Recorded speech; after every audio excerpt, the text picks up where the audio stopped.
let's go ahead and.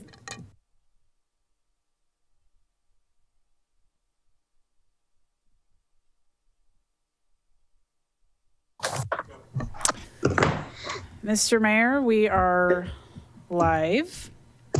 Great, thank you. Good evening. Welcome to the April 27, 2021 City Council mid-year planning session. I'm Mayor Benson Wong. Tonight's virtual planning session is being brought to you using video conferencing technology provided by Zoom. We're also broadcasting live on MITV, Channel 21, and on the city's YouTube channel. City Manager Jesse Bond will be participating in tonight's meeting from the City Council chambers. Other staff members will be participating in tonight's meeting remotely. Public audience members are listening to the meeting by telephone or using the Zoom teleconferencing application. We welcome all of you and thank you for joining us tonight. In normal times, we would have been holding a planning session in January and a mid-year planning session. However, the past 16 months has nothing but abnormal. The council decided not to hold a January planning session shortly after adopting its 2021-2022 biennium budget. Instead, the council thought it'd be make more sense to have a mid-year planning session where the staff would be in a better position to actually share some actual financial information with the council, and where the staff would be in a better position to assess where we are in meeting some of our work plan goals. Just a reminder to the public that no decision will be made tonight by the council. However, we may from time to time be asking for thumbs up to ascertain whether or not there's a kind of a general consensus on the direction that the discussion is going, in order to provide the council, in order to provide the staff with some direction. So with that in mind, council members, please have your microphones turned on when the city clerk, Deb Estrada, conducts a roll call during the meeting. The city clerk will be conducting the roll calls so that she can actually capture everybody's vote. So city clerk, please call the roll. Thank you, Mr. Mayor. Mayor Wong. Here. Deputy Mayor Weicker. Councilmember Anderell. Here. Councilmember Jacobson. Here. Councilmember Neese. Here. Councilmember Reynolds. Here. And Councilmember Rosenbaum. Here. And Deb and Mr. Mayor, Deputy Mayor Weicker has been in touch with me. She'll be here in just a few minutes. Great, thank you. We now move to the first item of business, which is to approve the agenda. Is there a motion to approve the agenda? So moved. Second. Been moved by Councilmember Jacobson and seconded by Councilmember Reynolds to approve the agenda. City Clerk, please conduct the roll call. Thank you, Mr. Mayor. Councilmember Rosenbaum. Aye. Councilmember Reynolds. Aye. Councilmember Neese. Aye. Councilmember Jacobson. Aye. Councilmember Anderell. Aye. Deputy Mayor Weicker. And Mayor Benson Wong. Aye. Thank you. Thank you. For this meeting, we will continue to utilize the Zoom platform. I'll do my best to recognize you in the order that you raise your hands, and after being recognized, you can ask your question again as part of our regular meetings as well. Please try to limit yourself to one question and to one clarifying question so that each council member will have a chance to ask a question before we go to the second round or next round of questioning by council members. We have a packed agenda, and our meeting is currently scheduled to run from 5 p.m. to 9 p.m. However, we can continue for a brief period of time past 9 p.m. if necessary. I'm mindful, I'm sure you are also mindful of our staff. With that in mind, I will mention that the approximate time that we've scheduled for each agenda item, I'll probably make that an announcement. But again, if council is engaged in a robust discussion, it will not be cut off arbitrarily. So I just want to make sure everybody has an opportunity to express their views and to. We now move to the first item of planning session, which is Agenda Bill 5864, Financial Management Policies Framework and Kickoff Discussion. And we've allotted tentatively about 30 minutes for this discussion. And I believe leading this discussion will be our Finance Director, Matt Mornick. I see him there. So Matt, take it away. Good afternoon, Council. Please let me know when you can see 5864. All right, great, thank you. Well, I'm going to take about 10 minutes to walk through the work that has commenced with the Ad Hoc Finance Committee that consists of Deputy Mayor Wendy Riker, Council Members Neese and Reynolds. My thanks to them for volunteering their time to collaborate on this project in developing new financial management policies. This slide deck has about 12 slides, and I'm going to first provide some background into why we are working to create new fiscal policies at this moment in time. And then I'll walk through the how the committee is completing this work over the next 4 months. I, as well as committee members, are happy to take questions at the end of the presentation. Last year, the organization underwent significant change, not just how services are managed and delivered, but also changes to the budget that protect the city's financial position as the pandemic continues to unfold. Current budget policies that we have and we operate under are from the 2019-2020 biennial budget. And they include a mix of policy and background about issues that were relevant during the fall of 2018. So drafting new financial management policies now builds on the work that we've done over the past 13 months and positions the city to take a long view with tackling the question, where do we go from here? There are many benefits to doing this work right now, and I will try to be brief. But the formal policies are likely going to outlive our tenure, and that's going to promote stability and continuity when staff and elected officials turn over. To the second point, a shared understanding of how staff and council is going to work together means that financial practices become more widely understood and therefore likely practiced more regularly. Later this year, we will bring to council a financing strategy for utility infrastructure improvements, and that may involve issuing bonds. Having these new financial management policies in place will likely reduce the cost of borrowing.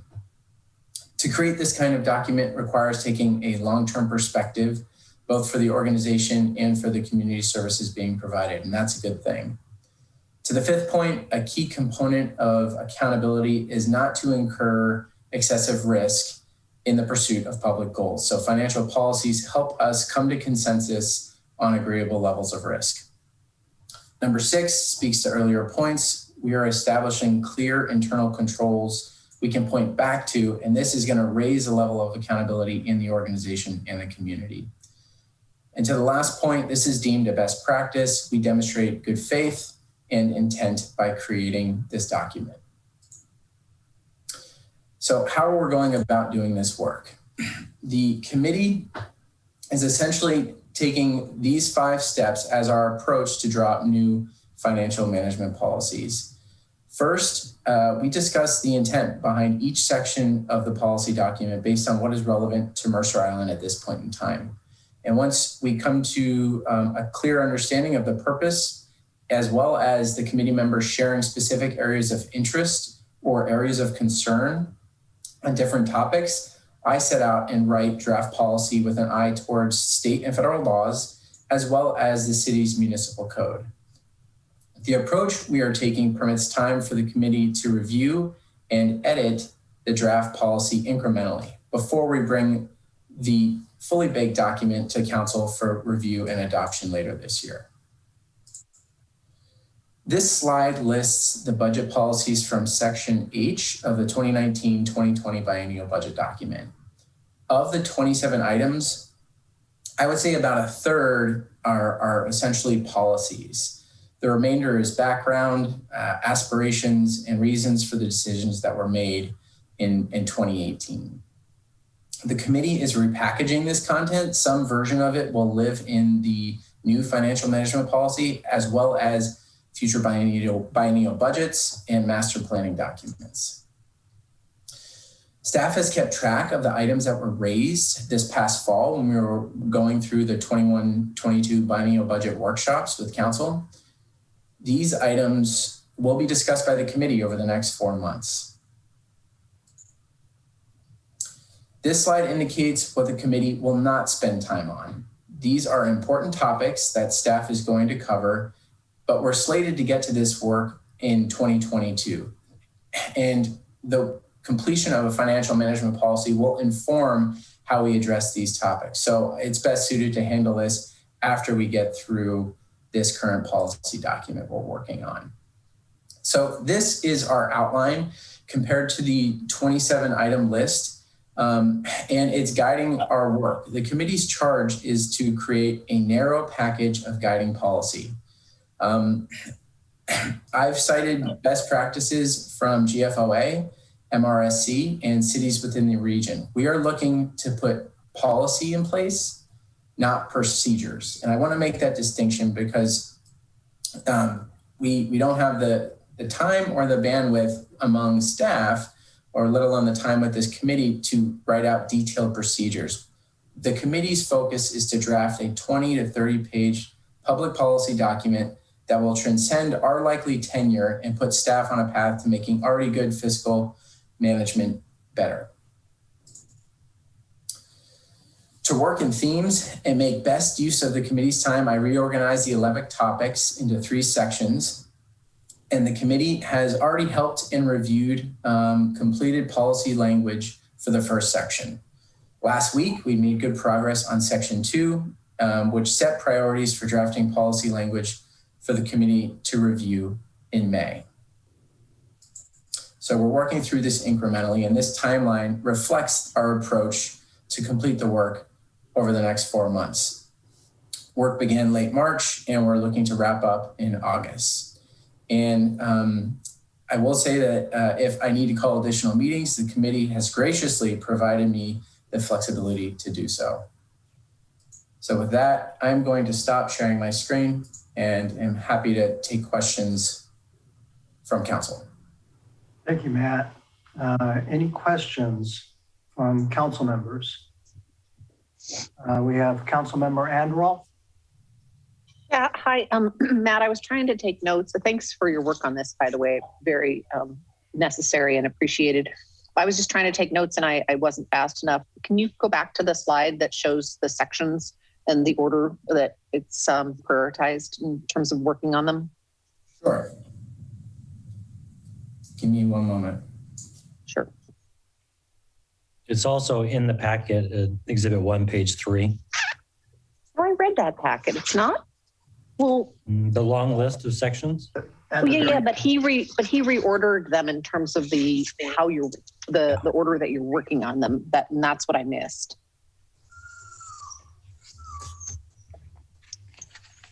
Okay, so reserves, long-term, and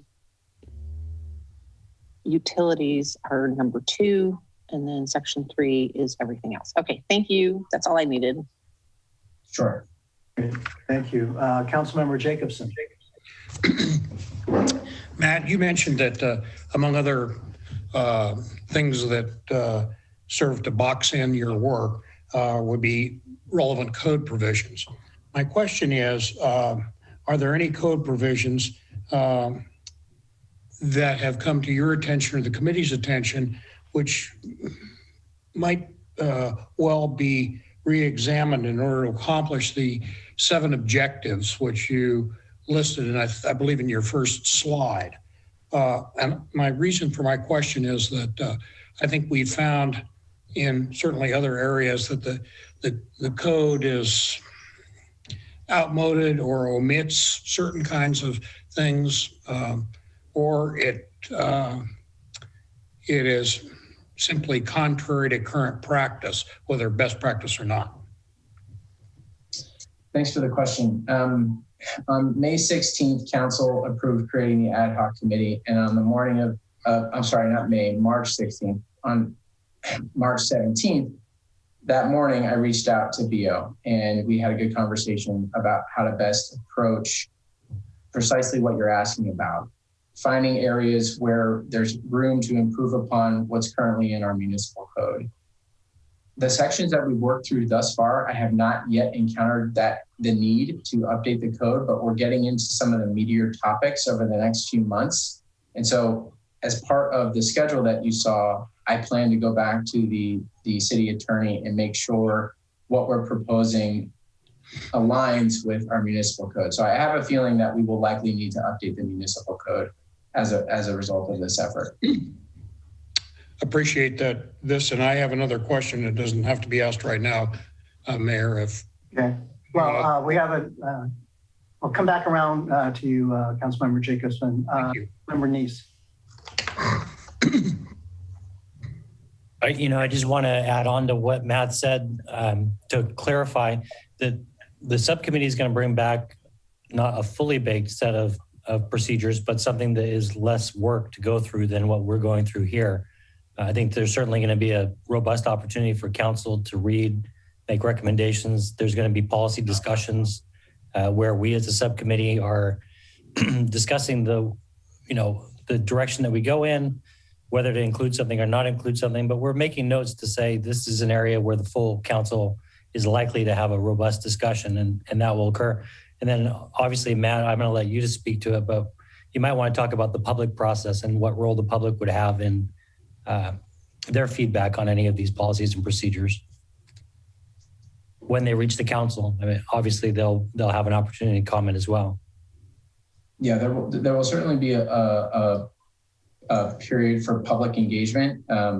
We're anticipating that council will have 2 touches with the draft policy language that the committee puts forward. And during that time, likely over a month, that the public will have an opportunity to weigh in, and we'll get some better clarification through the summer months on how to best handle that. Before we go to Councilmember Jacobson, I just wanted to ask a question.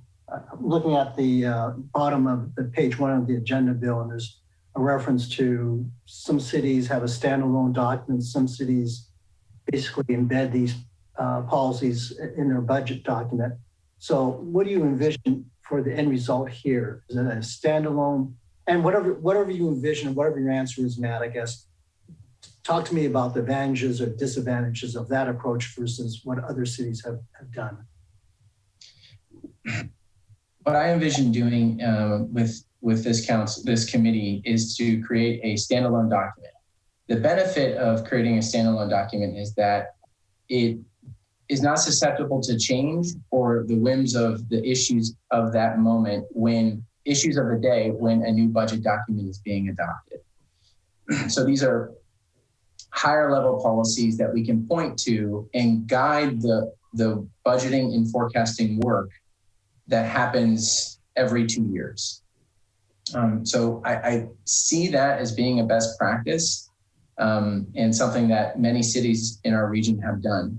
I've seen examples of very detailed financial management policies that span 50, 60 pages, like the city of Bellevue, and then smaller, more condensed, higher level policy documents that are 20 to 30 pages long. That might be more suitable for an organization our size. Great, thank you. Councilmember Jacobson.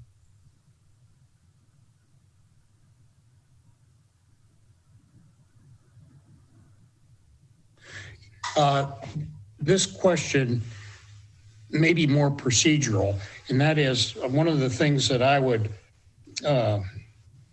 appreciate as a city council member, and I know members of the community would, to have a more frequent schedule of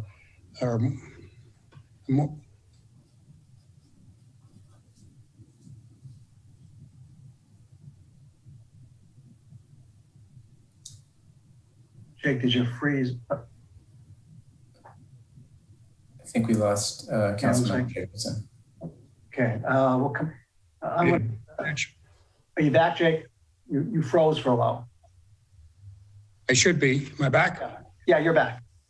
The answer to that question may lie in upgraded financial management software, in which case I suppose we can talk about it later. So you can say, see you later, Jake, or okay, or whatever you want to answer. And by the way, I really applaud the work that's being done and the focus so that we do have a filter through which we can screen things as we go forward next year and on beyond. Councilmember Jacobson, I apologize. Can you repeat your question? You lost you. I'd be happy to answer it. Yeah, my question is, I would appreciate regular, more frequent, periodic financial reporting than we've currently enjoyed the last 16 months has taken place. I suspect that that's more procedural than policy. And I also assume that it's achieving my dream would require new and more sophisticated fiscal management software. And if the answers are yes, the question depends on what I just said. I understand that. We can talk about that either later in the work plan status kind of thing or something. All that said, I appreciate the work that you've done and that we're creating a filter through which we can screen our financial decisions that we make that are time driven. Thank you. Thank you. Councilmember Reynolds. Yeah, Matt, good work on this so far. I just could you comment for the benefit of the council? I think I know the answer to this, but I want to make sure. The extent to which these things will be binding or rigid, meaning once we put these things down on a policy, I don't think any future council is obligated to follow them. My working interpretation is that we'd want to follow them and establish a goal of following them, but a council could choose to ignore that policy. Is that correct? And would that require a former override vote? And would it require a supermajority or anything like that to do so? I think you articulated that very clearly. And the goal here is that we put policies in place that support the council and help the decision-making process. If we encounter a point where these policies are no longer effectual, then we can bake into the policy document, whether it's a 4-3 vote or a supermajority vote, to have future councils give them that flexibility to override and do whatever is appropriate at that moment in time. Thank you. Matt, can I ask a question as far as after these policies have been adopted by council, do you envision when you're preparing the next biennium budget, are you going to be making references to the policies in the budget document so that if you just make sure that you are intended to do that? I see your head nod. I just want to make sure that, these policies don't sit on, the standalone document doesn't sit on a shelf, that somehow as we're going through the next budget cycle, they can see how everything matches and aligns up with a policy. Yes, that is the game plan here. I would just add to that we have only so much analytical horsepower in the finance department. And what this committee is really doing is there's tremendous talent in this group and know-how. What we're doing is we're drafting a document that is going to help me focus that analytical power of the department over the next 2 to 4 years. And so that prioritization is just going to help staff work and make sure that we're working in a direction that the council supports and wants. So I anticipate once this document is adopted, everything that we do will follow in its wake and align with the policies that the council adopts. Okay. Thank you. I just wanted to say that I think I speak on behalf of all the council members who are not on the ad hoc committee, and we certainly appreciate all the extra time you folks are putting in. And I guess I'd like to give each member of the ad hoc committee an opportunity to maybe express, sounds like the process is working, but I guess if there's anything that, if the process needs to be changed, let's be interested in hear what your viewpoints are. I see a thumbs up by Councilmember Reynolds, thumbs up by the Deputy Mayor, Deputy Council. Sorry. Councilmember Neese, any comments regarding the process? Yeah, sure. Thanks for the opportunity for that. One of the things that Matt's set the stage for is the work plan that we have. And obviously we're going to be working around the policies that guide the activities that the city is typically involved itself with. But we're not trying to dream up what to do with a sewer processing plant that we don't have. We're just dealing with the nuts and the bolts of a full service city. One of the things that this council and certainly previous councils have struggled with is the structural imbalance. And I've asked the subcommittee and Matt that if we have time within our scope to try and have some concrete solutions brought back to the council on how the general fund might move forward and deal with the structural imbalance in ways that go beyond passing levies on top of councilmatic votes. So we've talked about a few brainstorming items. I think that, these are things that are going to take significant work to talk about and finesse, but obviously things like what does the council do with a general fund surplus? Future councils that go out and spend general fund surpluses on FTEs, headcounts, on recurring costs that will rise at greater than the council's ability to raise taxes are obviously going to contribute to a structural imbalance. So we discussed the opportunity to talk about this issue and see if we could come back and advise the council. I figure, while we're here talking about that, does the council want us to do that? Because I would hate to go down and have that body of work knowing that the council is going to dismiss it or says that they don't want to have a non-binding recommendation for future councils how to stay out of hot water with, having to pass an additional levy. But that was my intent. Looks like we got a thumbs up from Jake there. We got a sleeping baby. You got a thumbs up from Craig. Let me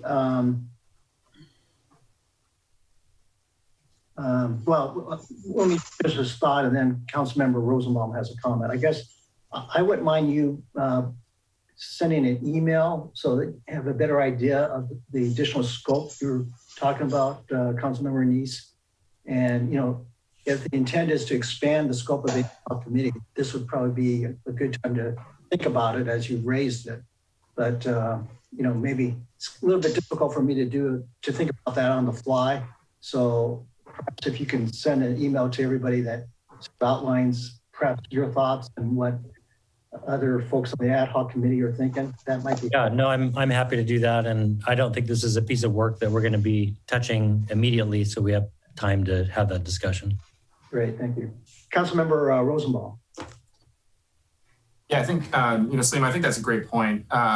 If you have the time and the capacity to look into that, I think it'd be great to have some recommendations. I think it was Craig who asked the question just to sort of clarify around, how are these decisions going to influence future councils? And I think we need to be really careful about that.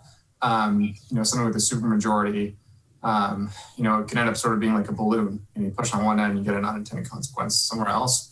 So I think that's a decision to keep in mind as we sort of come to some agreement in the fall. But yeah, Salim, if you want to go into that that third rail, I think we'd all appreciate it and kind of get some sense here because as we're having all these discussions, I think having some sense as to long-term imbalance, as you put it, I think would be really helpful.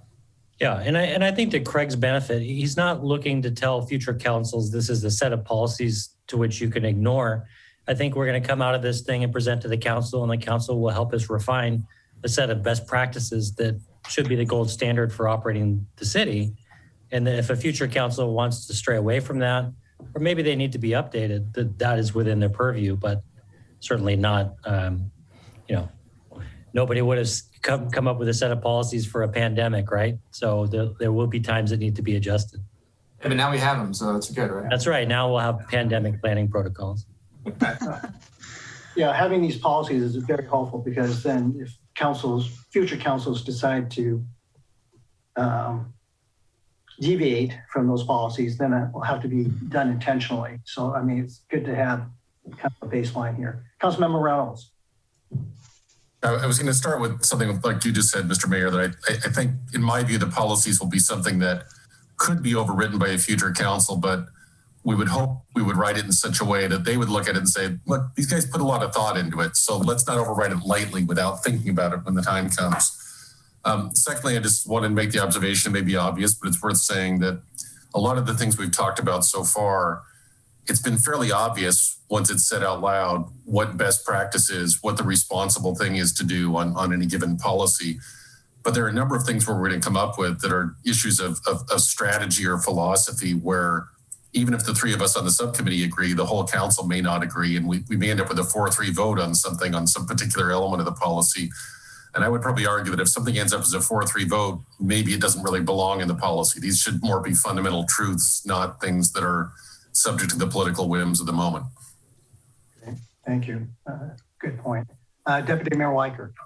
Right. First, I'm sorry to be late. You guys couldn't be helped. And second, I just want to thank Matt and Lawan for all the work that's gone into preparing the subcommittee for this work. In my mind, this is sort of future-proofing policies and discussions and creating sort of a playbook for how best to manage a city. And Matt has served it up really well. We spent 3 hours the other day going through 42 different specific budgets, and we're trying to make it more transparent and clear about where the money is coming and where it's going and what the policies are around how it should be spent and how it should be saved going forward. So I think the subcommittee is doing some great work and having some robust discussions, and 3 hours never felt so short.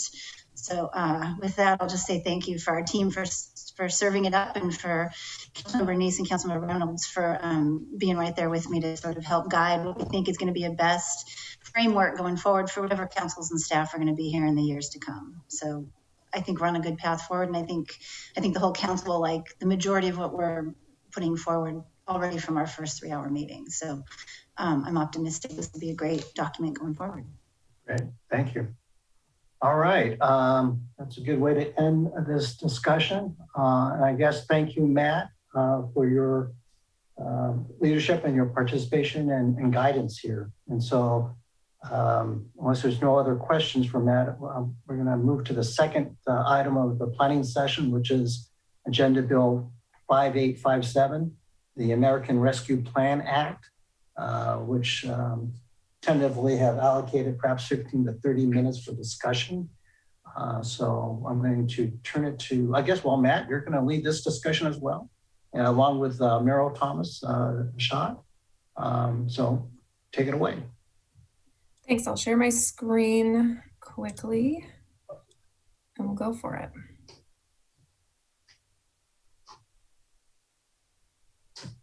Can you see my screen yet? Yes. Look good?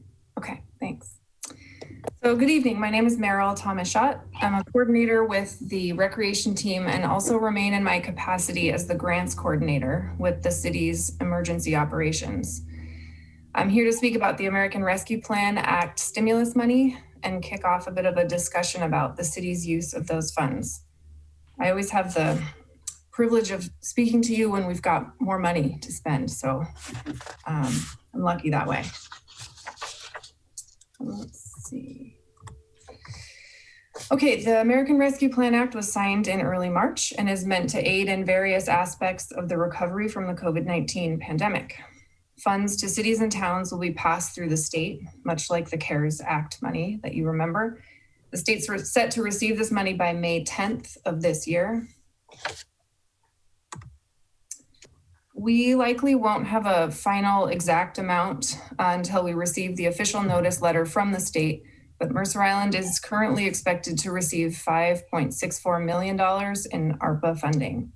The first half should be received within 30 days of the state's reception of the funds, anticipated to us by the end of June. The second half will come a year later. The deadline for us to expend the funds is December 31st, 2024. You're likely familiar with the list of eligible uses of the rescue plan funds shown here, so I won't go over all of them with you. I will say Sarah Bluebus is on the line as well if you have specific questions about small business related work we're looking at. And city staff and our counterparts across the region anticipate more detailed guidelines as the first allocation of funds starts to come through from the state. Restrictions for the use of rescue plan funds are that they cannot be used to directly or indirectly offset tax reductions or to delay a tax or tax increase, and they may not be used for pension funds. The ARPA stimulus package also includes grant funding opportunities for some social service measures and utility billing relief. These opportunities may align with existing youth and family services emergency assistance programming. YFS staff is tracking this and will help determine feasibility of applying for those grants as we learn more details about them. Though uses for the majority of the city's allocated ARPA funds will be determined over the next several months, and you'll hear a little bit more about that soon, there are 3 specific projects that we'd like council to consider in the near term. These are parks maintenance catch-up costs to address the backlog of work that was put off due to the shortage of workers last year when we didn't have seasonals. Continued small business relief and support associated with the economic recovery here on Mercer Island. And then technology modifications to City Hall and council chambers to accommodate a hybrid model of in-person and online public meetings in the near future. So our next steps as staff are to go back and develop a framework and guidelines for how to spend this money. We're looking for your feedback on that tonight and anticipate returning this summer for an update of the process and then a recommendation on the actual appropriation of the funds this fall. That's all I have to present. I'm gonna quit sharing my screen so we can discuss, answer questions. Meryl, actually, before you turn off your screen, could you go back to the slide that lists the guidelines for how the funds can be used real quick? Yep. And I appreciate you being brief. I think this is going to serve as the platform for our discussion this evening. So I just want to run through these, even though Meryl was being very focused. So council, use of ARPA funds. We can use these funds to continue to address the city's needs related to COVID. Meryl actually is a good example. We've had her working in the recreation division, and she plays a dual role with the city. She's also continuing to perform EOC functions. So that's an example of how COVID is still impacting our city. Replacing lost revenues due to the pandemic, things like lost recreation revenue, lost thrift shop revenue, those are eligible. Making necessary investments in water, sewer, or broadband infrastructure. We've been asked, Matt and I both, where did this come from? We don't know, but it's in the framework. Supporting small businesses and nonprofits, basically our business community, due to the impacts of the pandemic. Responding to local government workers performing essential work and supporting tourism, travel, and hospitality needs. So I just wanted to run through those so that we can talk a little bit more tonight. And we're not making decisions tonight. This is the first time we've had the ARPA funding in front of you. I wanted to get initial reactions, thoughts. If there's consensus around something, that's helpful, but not necessarily needed at this step. So Meryl, now I'll let you stop sharing and turn it back over to the mayor. Yeah, I'm sorry. And before I ask for questions from the council members, can either you or Meryl, we have 3 early action items, can you just basically slot them into the categories of ARPA uses? I think some of them are obvious, but I just nice to know exactly how we're justifying the early action items. Sure. I'll throw this up again too. Yeah, so one of the items on our list is probably not surprising to you. It's one-time funds to catch up on park maintenance work. That falls into category number 2. We lost revenues last year due to the pandemic, particularly hit hard Parks and Recreation, and we cut our seasonal workforce, which created a whole cascade of maintenance backlogs. And prior to knowing that we were going to have the ARPA funding, Jason Kittner and I, our best approach was we're just going to chip away at it over time. anticipating it was going to take several years to get caught up. That's not ideal, obviously. If I'm at City Hall, I can say the landscaping at City Hall doesn't look great right now. The community center is impacted, areas of Aubrey Davis Park and the town center. So that's where that comes from. Funding for our small businesses, and we need to talk about what that looks like, the scope scale of our support. That falls under number 4. And then the work related to the city council chambers, it actually falls into number 1. We do know through the CARES Act process that cities upgraded technology to be able to continue to operate under the pandemic. So that's how those 3 items come out. And we have probably a longer list that we've started to develop as staff, but those are the 3 items that I wanted to make sure I called your attention to this evening because they're time sensitive, and we do want to get going on park maintenance catch-up work if it's supported by the council soon, as soon as we have funding and we can appropriate it. Great, thank you. So I apologize to the council members because I lost track of who raised their hands first, so I'm just going to arbitrarily call Councilmember Rosenbaum first, and then Councilmember Reynolds second, and then we'll go from there. Councilmember Rosenbaum.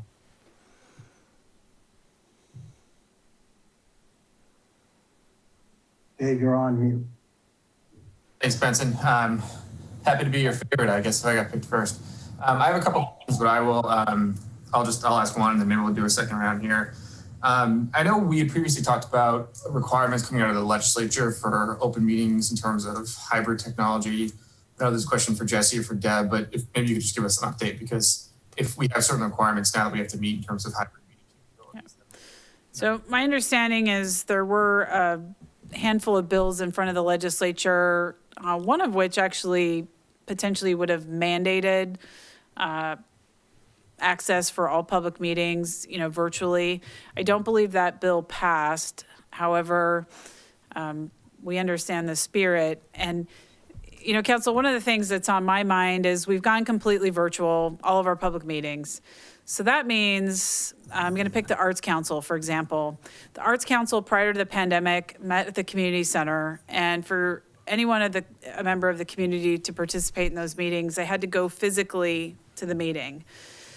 One of the benefits of virtual meetings is that you can join from wherever you are, and you can now join all of our public meetings from home.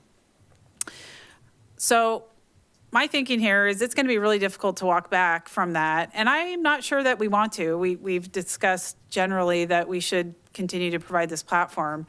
But going forward, maybe when we're in a slightly different place in the pandemic, we do envision an opportunity where, for example, I'm in council chambers right now, actually sitting where you normally sit, Mr. Mayor, where you can be in person and virtual and still participate in our meetings. But this technology would be for all of our meetings.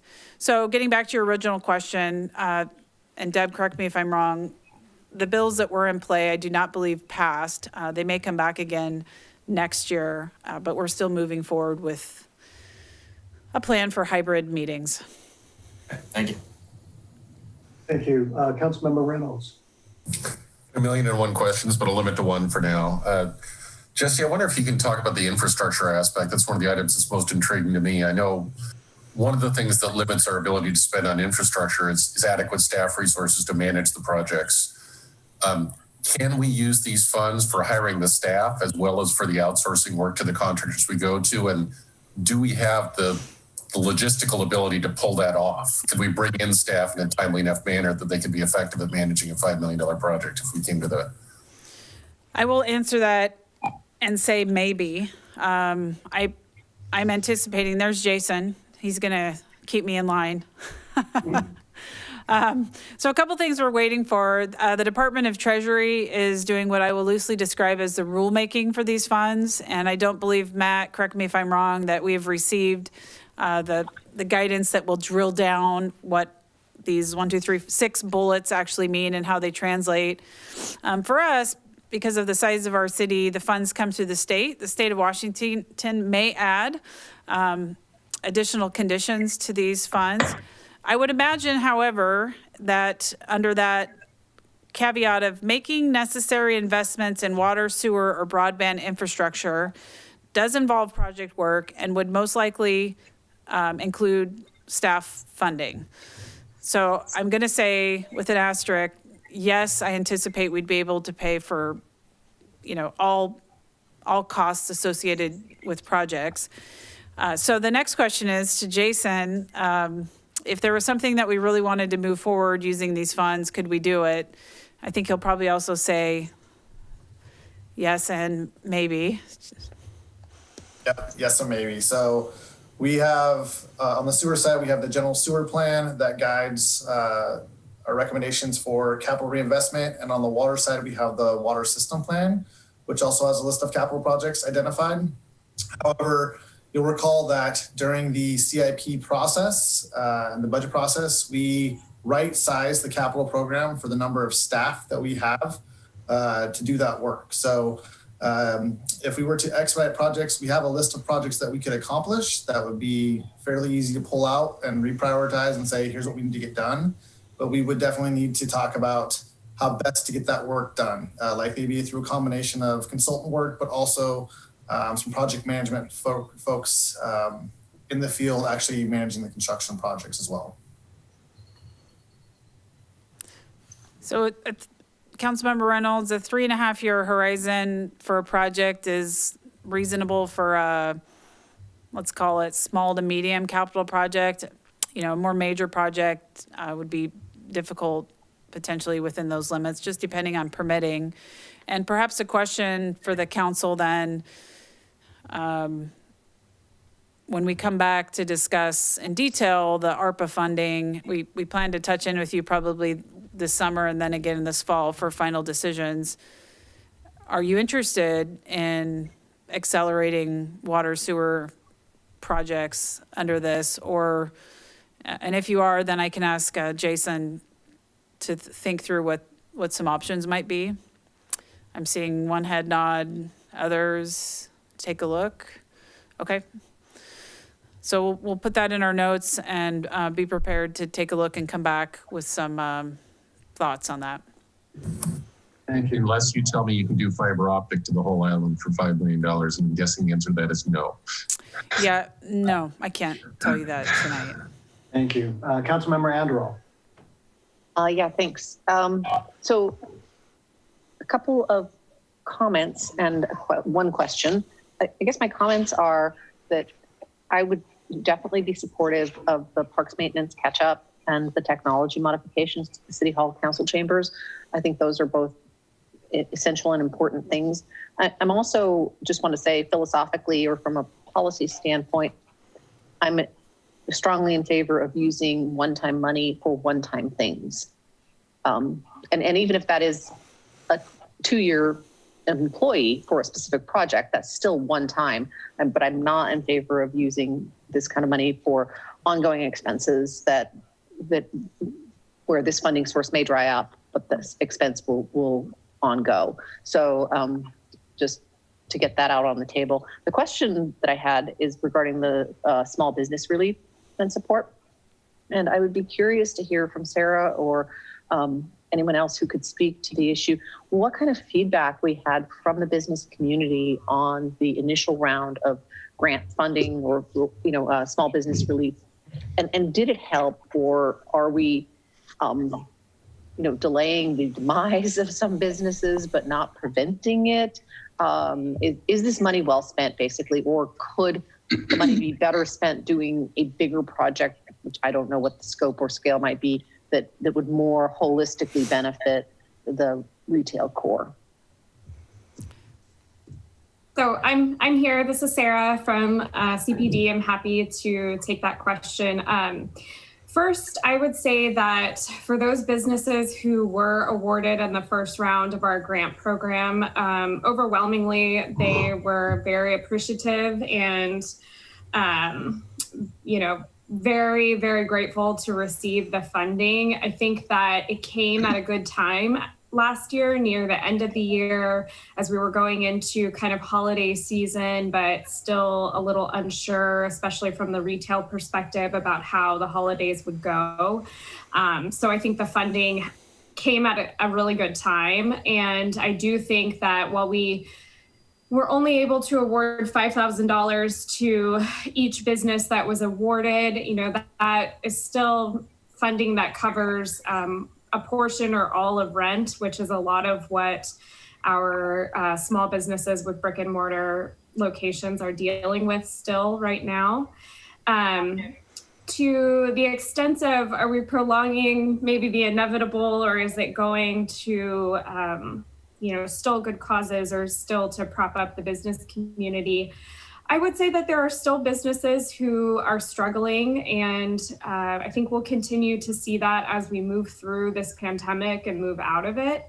I think one thing that is, a big shift, and it was happening before the pandemic, but I think this was just accelerated, is a change in some consumer habits. So, obviously we're all very familiar with Amazon, and I think that use of Amazon and other delivery services was, at an all-time high during the height of the pandemic last year. On the flip side of that, though, we also anticipate, just from some trends that we're seeing and some forecasts, that shopping local or staying local for services will likely continue post-pandemic. There's also big movements around 15-minute neighborhoods, being able to get every service you need in 15 minutes. So in the short term, I would say funding support is still very valuable to the small business community.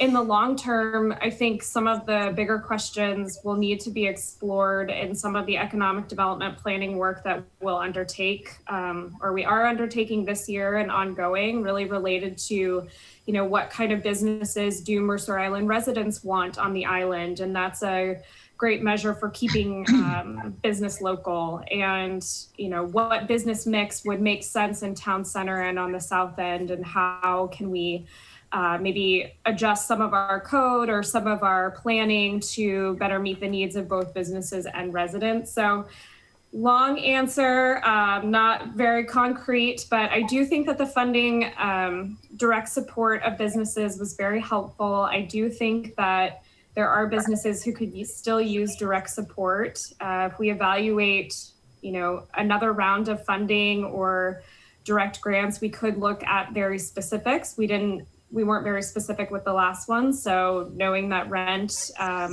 is a barrier for a lot of businesses still, we could focus on that as a way to preserve our brick and mortars. You could also start looking in the longer term, maybe at more innovation-centric funding, really working with the business community to evolve their business platforms, try new things, and have a little more flexibility for experimenting, so it can potentially assist them in being more nimble, or being able to pivot, although I hate that word, more quickly as situations like this arise. So Councilmember Anderl, just an action item I wanted to mention.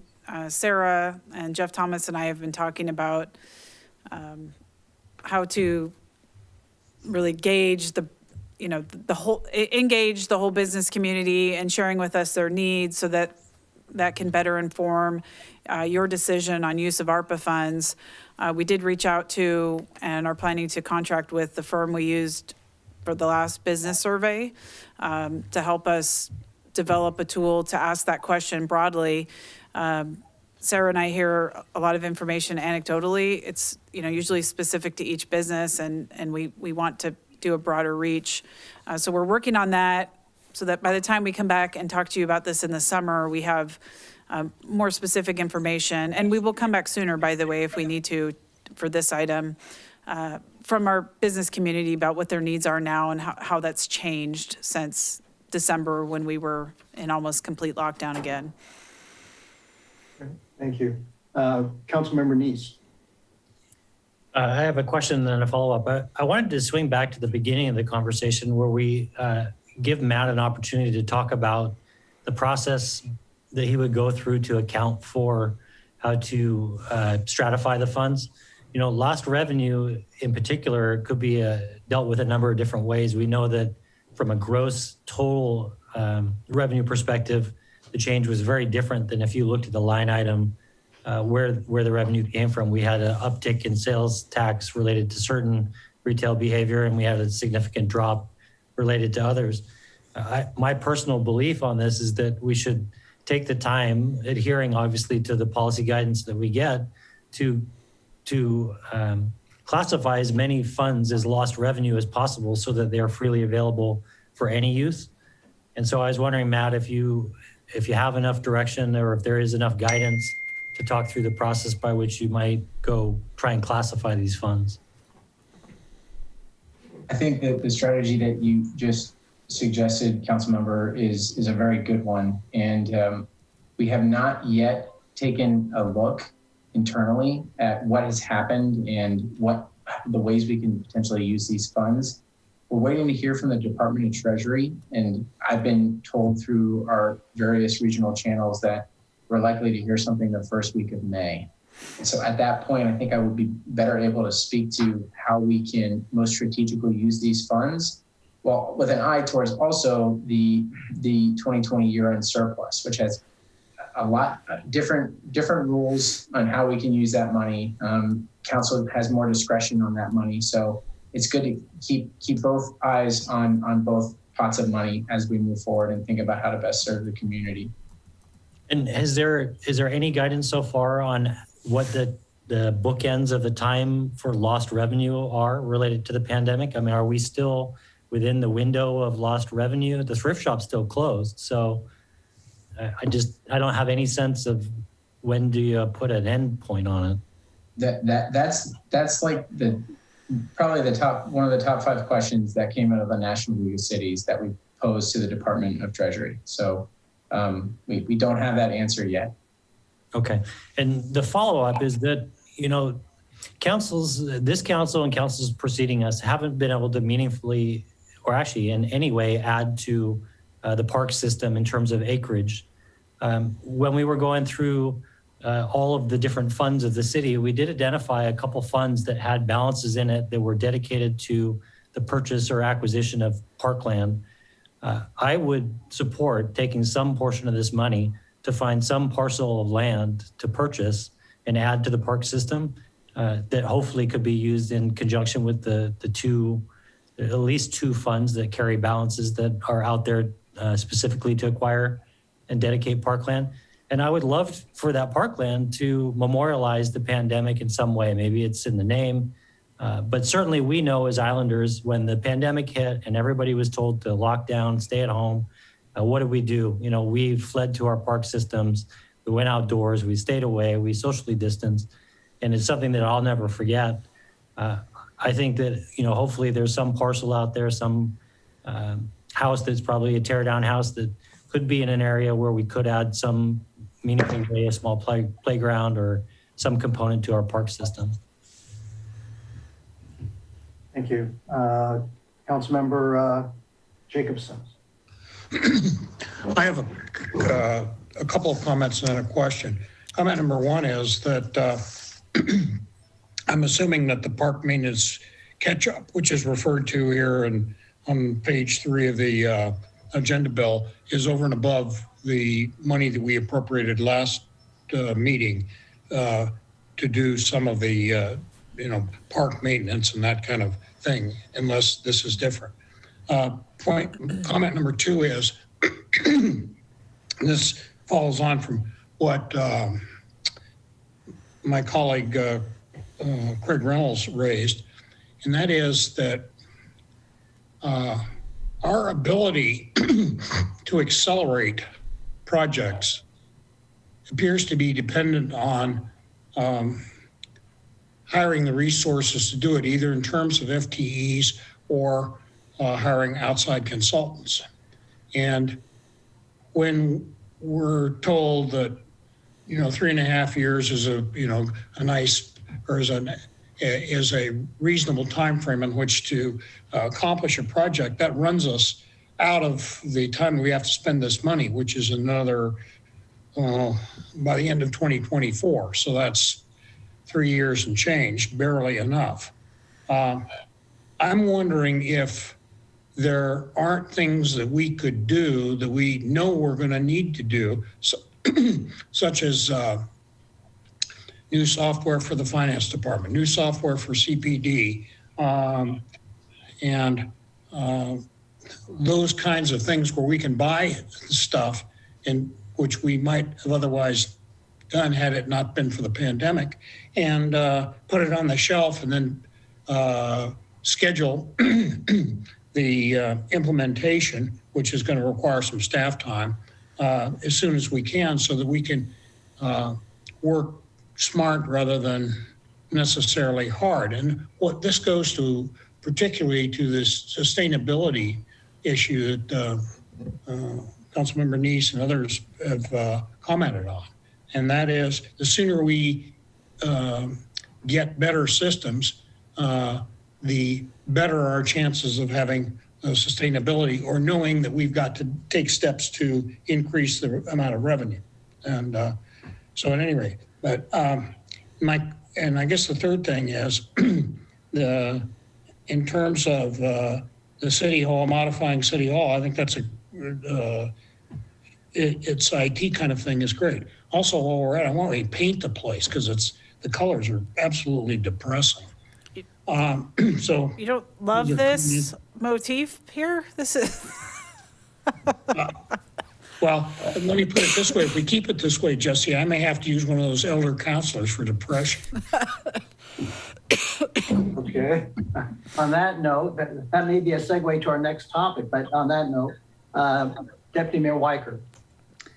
So I just want to reiterate a couple of points I heard and say +1. So that is Jesse's point about technology. If we're updating council chambers and preparing for virtual meetings going forward, I'd love to see us implement the same technology at the rec center, because I think having meetings there, whether we rent it out to Microsoft or have Rotary there, having this ability to be virtual for meetings will only increase the revenue that we could possibly generate out of maximizing the use of that facility. I want to reiterate Lisa's point about one-time money for one-time projects. Completely agree with that, 110%. And then the conversation to Jason about infrastructure and water and sewer and broadband. We always talk about our aging infrastructure. I think this pot of money is a good opportunity to do catch up and plan and rearrange to whatever we can to maximize using this money for those purposes. And then finally, I wanted to ask Jesse or Jason what they think of point number 5, which had to do responding to local government workers performing essential work. So what do you think that means, and where would that be useful, or would we spend it all with all this other stuff we're talking about? That phrase to me leaves it a little open. I'm not wondering what you guys are thinking. You know, it's a good question, Deputy Mayor Weicker. I haven't had an opportunity to thoroughly review that language and think through the opportunities. So that will be one I'd prefer to get back to you on. Okay. I'll jump in quick and just say that from what we read, that is a little vague there. Matt pointed that out to me too. It mostly relates to hazard pay for essential workers and safety measures and that kind of thing. So we will seek more guidance on it, but so far that's kind of what the conversation has been: hazard pay and safety measures for essential workers. It's meant to be retroactive, not proactive, it sounds like. Maybe. Okay, thanks. So we still have a number of folks with their hands up. I don't know if they're old hands, Okay. Councilmember Reynolds, you have another question? Yes, I do. First, just emphasize I like everything I'm hearing, and just philosophically say that I'd like to see this money mostly go for infrastructure improvements that we knew we needed to make anyway, and or investing in things that will make the city more efficient going forward, systems, processes, tools, et cetera, that will allow us to operate in a more lean manner going forward. Jesse, I did just want to ask, at the last council meeting, we allocated, I don't know if it was 100,000, 150,000 for the town center improvements. Could we shift that around and use it from the ARPA money instead, and therefore have more flexibility on that first 150,000 by keeping? Yeah, so we don't we don't think so because what you funded at the last council meeting was right-of-way improvements, and you made those reductions prior to the pandemic.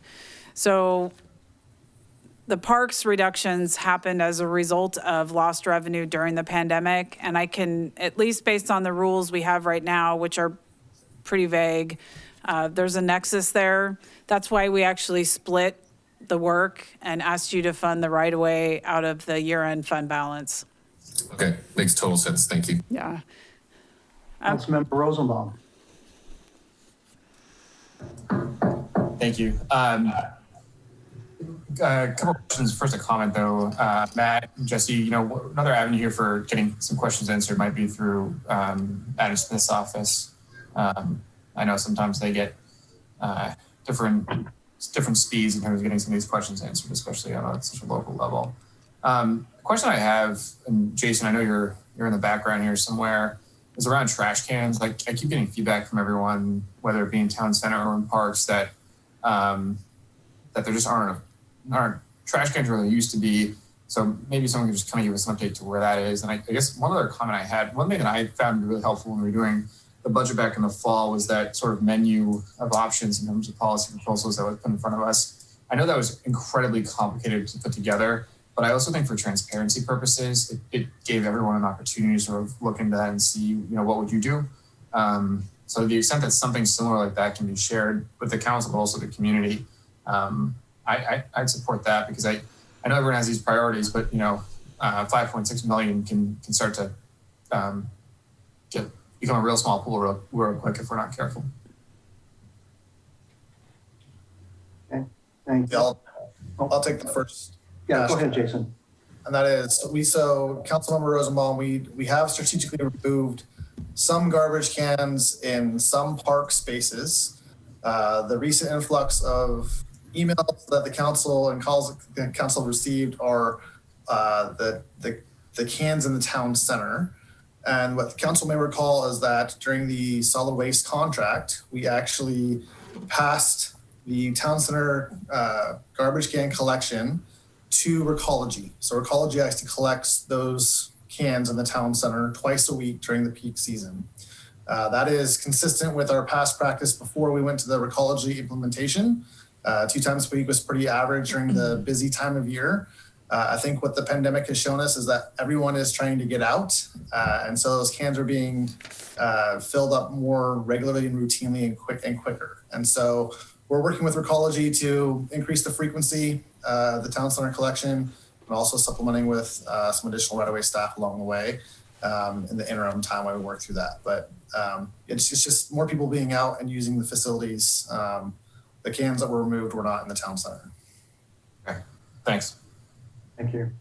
Okay, I'm going to take a turn here with some comments and some questions. I guess to echo Councilmember Androl and Deputy Mayor Weicker and I think others, I certainly strongly favor use of one-time money for one-time uses. And I guess sort of going back to the previous agenda bill that we were talking about, and this might go back to what Councilmember Neese raised, but also I guess I want to ask Matt at this time, are any of the financial policies you folks are looking at, would they address how the council should, what policy considerations there should be on this one-time source of funds?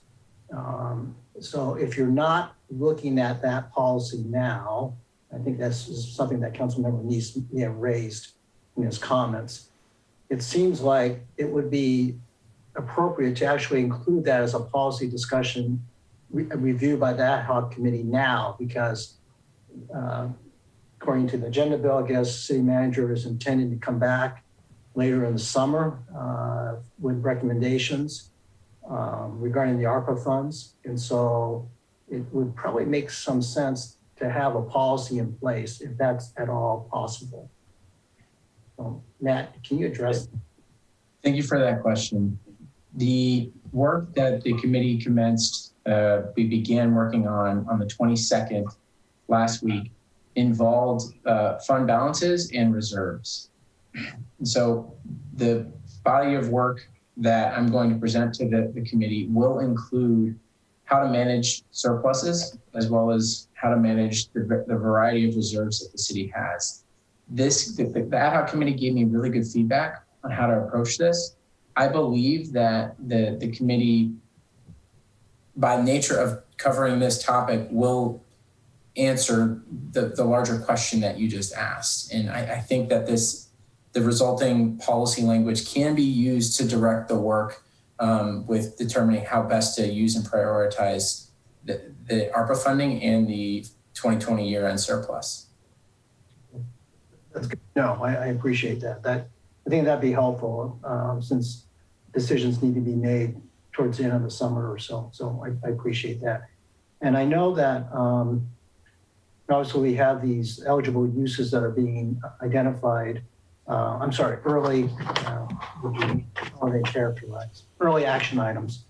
And I think all we're looking for potentially is sort of a thumbs up regarding, is this sort of the direction people generally favor these proposed early action items? And so, I know that we're not supposed to make a decision, but I guess we want to give our city manager and staff some general direction. So do people generally like this use of the park maintenance catch-up? Okay. And what? How about the continued use relief? And obviously, more detail has to come back, but the use for small businesses. We have general support for. Mr. Mayor, in fairness, we really haven't put any meat on the bones yet. I just wanted to preview that may be an early action item. So it's appropriate. I see everyone hesitating. I think that's appropriate. Okay, that's fine. Let us come back. Okay, that's fine. And then people generally think using some monies to upgrade the city hall makes some sense. Okay, so you have that's fine. Great, thank you. That's great. Mr. Mayor, before we wrap up this agenda item, I would be remiss if I didn't point out that the ARPA funds, similar to the COVID funds, are consistent with federal grants, meaning that there's a pretty considerable amount of paperwork management and compliance and steps that we have to take. Meryl, who is with us tonight, we pulled out of the recreation department last year and moved her into the EOC to help steward all of this for us. It was nearly a full-time job for her for just the CARES Act funds. She also helped track money to apply for the reimbursement for the month of December through FEMA. So as we go forward, I will need to identify a resource to help us manage the ARPA funds. I know a number of other cities are also having the same conversation. Meryl has a particular skill now because she's been doing it, so she may be considered, but she also has some other roles she plays for us. So I just didn't want to lose that. I wanted to make sure I pointed out there's a resource need managing federal funds. So we'll be looking at that, Matt and I, Allie, Jason, thinking about how we steward this going forward. And by the way, it's thanks to Meryl's good work, and since she's here, I'll take this opportunity to say thank you. From my perspective, the CARES Act process, all the paperwork she managed, and the FEMA reimbursement have been really quite smooth. She will tell you there were many moments she was pulling her hair out, but she did a really, really good job, particularly learning a whole new federal grants, learning a whole new subject matter in a quick amount of time. So thank you, Meryl, for your great work this past year. You're welcome. And thanks to Matt and Lawan, too, for helping me so much. I had a lot to learn, and they were a big part of that. We're very appreciative of our staff. So thank you very much for all that work. This now leads us to our third item of the planning session, which is Agenda Bill 5865, Youth and Family Services Levy Discussion. And for that, we welcome Allie Speets, our Chief of Administration, and Tammy Cork, YFS Administrator. Good evening, City Council. I'm Allie Speets, your Chief of Administration. And with us tonight is Tammy Cork, our YFS Administrator, and also Derek Franklin, our Clinical Programs Manager, who will both be available to answer questions that you may have. So I'm going to share my PowerPoint here.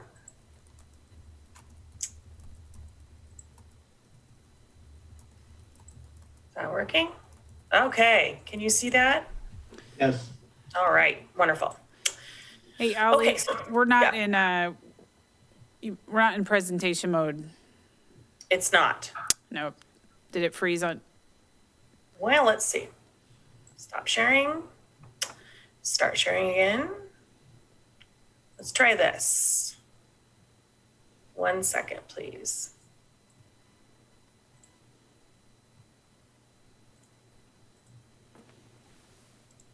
There is a nuance to this, and I'm going to learn it one day.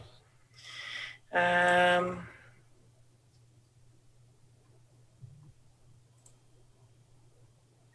about that? No?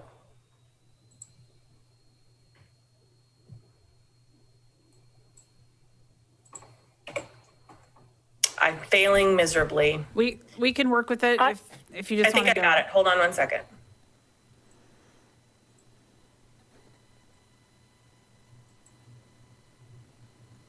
Nope, not working.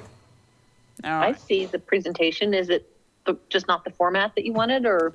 Yeah. Yeah, it's Sometimes we have this problem with Zoom where we can't get the PowerPoint to go into presentation mode. But you know what? That's fine. We can still see that's the okay. slides. I can just blow it up really big over here on this, and We can still see the slides. Yeah. And we still have it too, so. That's right. Good point. There we go. Okay. We'll just go with it. Well, golly gee. Okay. How's that? There we go. Looking okay? Yep. All right, I apologize, council. Okay, so tonight's agenda, why we're here, is to review, tonight's agenda is we'll talk about why we're here. We'll also review the long-term funding timeline for Youth and Family Services. We'll talk briefly about the Youth and Family Services programs and services, and then we'll go into programmatic elements of a levy, including a base proposal and then a menu of options. Then we'll talk about next steps for the levy. So why we are here. We are looking for stable long-term funding for the Youth and Family Services Department. A possible solution for that is a single levy lid lift option, a single year levy lid lift option that we can consider for the November ballot. Our goal today is to identify the programmatic elements that could be included in a potential levy for the Youth and Family Services Department. A follow-up discussion with the City Council will happen in June, and that'll be more about the pros and the cons of the levy, the timing of the levy, the length of a levy, detailed finances, and then basically a go or no-go decision on whether or not to put a levy on the ballot. So when we look back at the timeline of how we've gotten to this position, to this place, the Mercer Island thrift shop closed due to the COVID pandemic on March 16, 2020. That eliminated revenues and funding for the Youth and Family Services Department. In April, we had to lay off and furlough Youth and Family Services and thrift shop staff because of the closure of the thrift shop and the elimination of any revenues or funding. On May 5th, the City Council established a YFS working group, and that included members of the City Council, sub-members from the Mercer Island Youth and Family Services Foundation Board, and also some staff. And the goal was to evaluate short-term sources of revenues, and then also look at long-term options for stabilizing YFS services. Whoops, I think I skipped a slide. There we go, sorry. And then on November 2nd, there was a presentation to the City Council regarding ballot measures. It was a general presentation just talking about different options for levies and other ballot measures. In December 8th, the YFS working group reviewed 4 levy scenarios for long-term funding. Ultimately, no recommendation was made by the working group, and then the working group concluded their work in January of 2021. On February 2nd, the City Council reviewed the same 4 levy scenarios and directed the city manager to research and provide additional information regarding the following: a single-year levy-live option for consideration on the November ballot, and modeling related to the levy term. So tonight we're focusing on that first bullet. What would be parts of the levy that the council would like included? I'm going to now turn this over to Tambi Cork, our YFS administrator, who's going to briefly talk about YFS services and programs. Great, thank you, Allie. Good evening, Council. I'm Tambi Cork, the Youth and Family Services Administrator. I'm here tonight to just provide a very brief overview of YFS services and programs before we get into talk about potential levy options. You'll see that I operationally talk about these programs as distinct services, but it's important to know that a more accurate representation is to think of them as an integration of services that are components of a comprehensive human services system. Next slide, please. There we go. Thank you. First up, we have our Family Assistance Program, which provides case management services and resource referral for Mercer Island residents experiencing financial hardship. Our Emergency Assistance Coordinator just celebrated her 20th anniversary of employment with us, and she deploys her extensive expertise regarding potential supports for each client to most effectively and efficiently work with them for short and long-term strategies towards fiscal sustainability and stability, including some one-time assistance as well as assistance with connecting with state and federal programs for more comprehensive supports. Next slide, please. A common referral point for our emergency assistance program is our MIYFS food pantry. As a basic need, we really acknowledge that there's a primary importance for nutritional resources, and we consider our food pantry to be the first line of defense to provide a safety net for Mercer Island residents. It's also often a first point of contact for Mercer Island residents that are experiencing distress. They seek out food, and as a component of providing eligibility for the pantry, they're introduced to our emergency assistance coordinator, who may be able to provide additional supports or referrals when indicated. I also consider our food pantry to be our canary from a fiscal insecurity perspective. It often telegraphs what we can expect more holistically when we think about our emergency assistance, and that has certainly been the case during the pandemic. Food pantry usage increase preceded our emergency assistance usage increases, and while we are not seeing any clues of a decrease yet, we are certainly looking for that. And if you slide forward one more, please, Allie, you can see some long-term impacts of different economic trends in the community. You know, we had some increases following the recession, and we were starting to decrease. Usage was declining, and that was indicated across all of our systems pre-pandemic, and then, you know, the really dramatic increase in 2020. That increase has continued, and we are on track for more than 3,000 visits to the food pantry in 2021. Pretty astronomical. Next slide, please. Thank you. The community counseling program consists of our mental health professionals, which provide individual, couple, and family counseling to Mercer Island residents experiencing mental health challenges. Many of our referrals to this program are internal to our own system. They're either from our emergency assistance program or our school-based program. I'll talk a little bit more about the school-based program in a minute, but it's quite common for our community-based team to be a component of the school-based team treatment strategies, either by working more often or intensely with a specific student and or incorporating their parents, caregivers, and other family members into a broader counseling strategy for treatment. Next slide, please.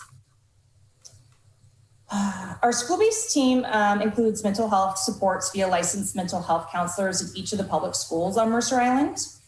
Programming is tailored to the specific school level, so we are going to go through them a little bit more individually.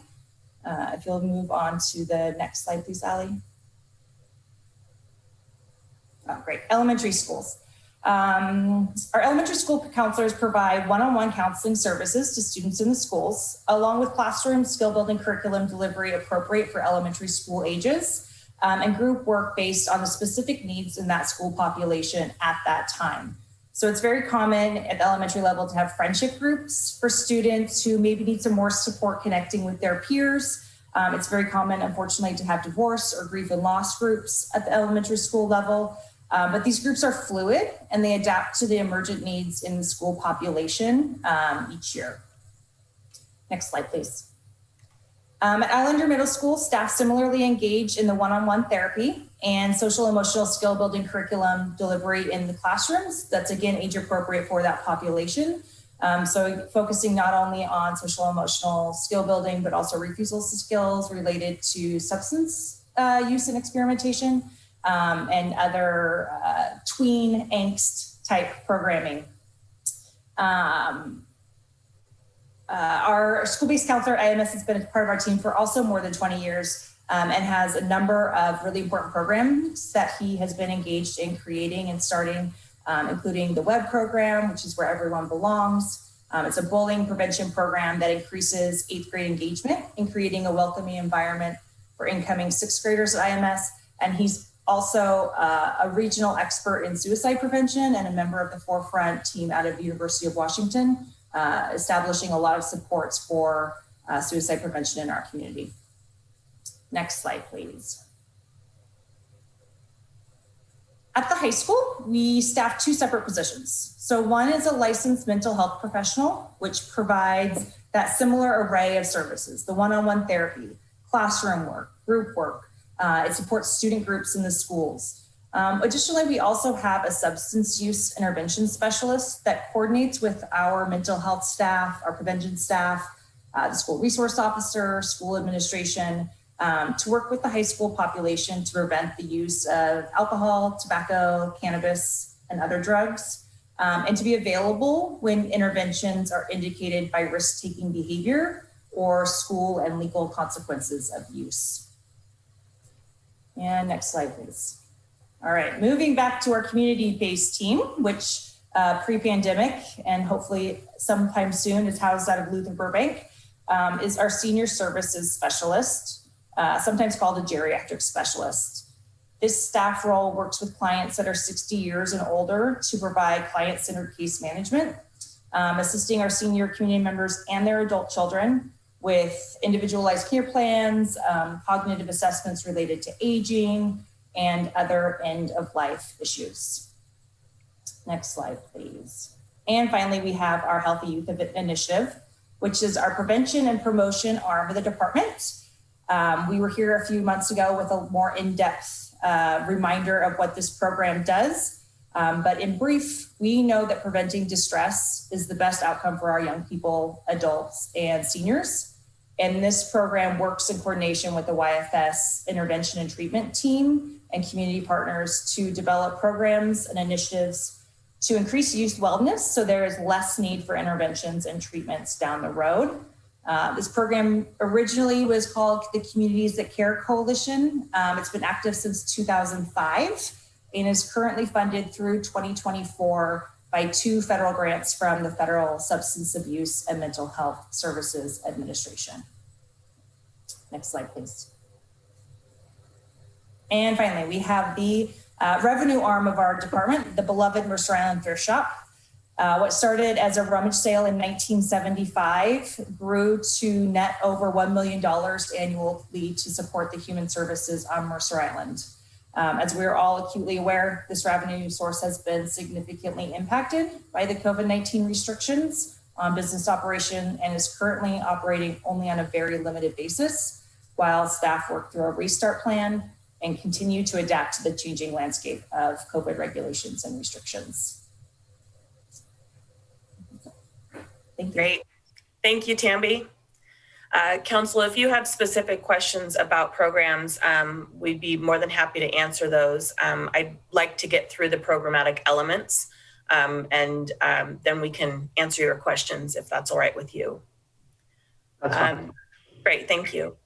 So the levy-based proposal that we are putting together, that we are proposing for the council, really has to do with securing long-term funding for the school-based counseling program that's part of YFS. So this base proposal will include the salaries and benefits, and then of course trainings and licensing for 7 employees. Those are each of the counselors at the elementary school, all 4 of them, a counselor at Islander Middle School, a counselor at the high school, and then a substance use and prevention intervention professional at the high school as well. The annual cost in 2021 dollars for that is $685,000. And of course, the benefits of securing this long-term funding is that we can ensure that the youth on Mercer Island, their mental health needs are met and they have access to mental health professionals at school. Part 2 of our levy-based proposal has to do with the clinical supervision of the school-based program. Clinical ethics and best practices stipulate that mental health professionals should be supervised by someone with a higher level of clinical expertise. So we are proposing including the salaries and benefits for just about a half-time FTE, so 0.45 FTE of management staff. The annual cost for that would be $50,000, and that's of course in 2021 dollars. So now I'd like to talk about the levy options menu. So these are in order of preference by YFS staff. And we are looking at mostly restoring, but a couple of expansions and future thinking about how to keep our prevention efforts going.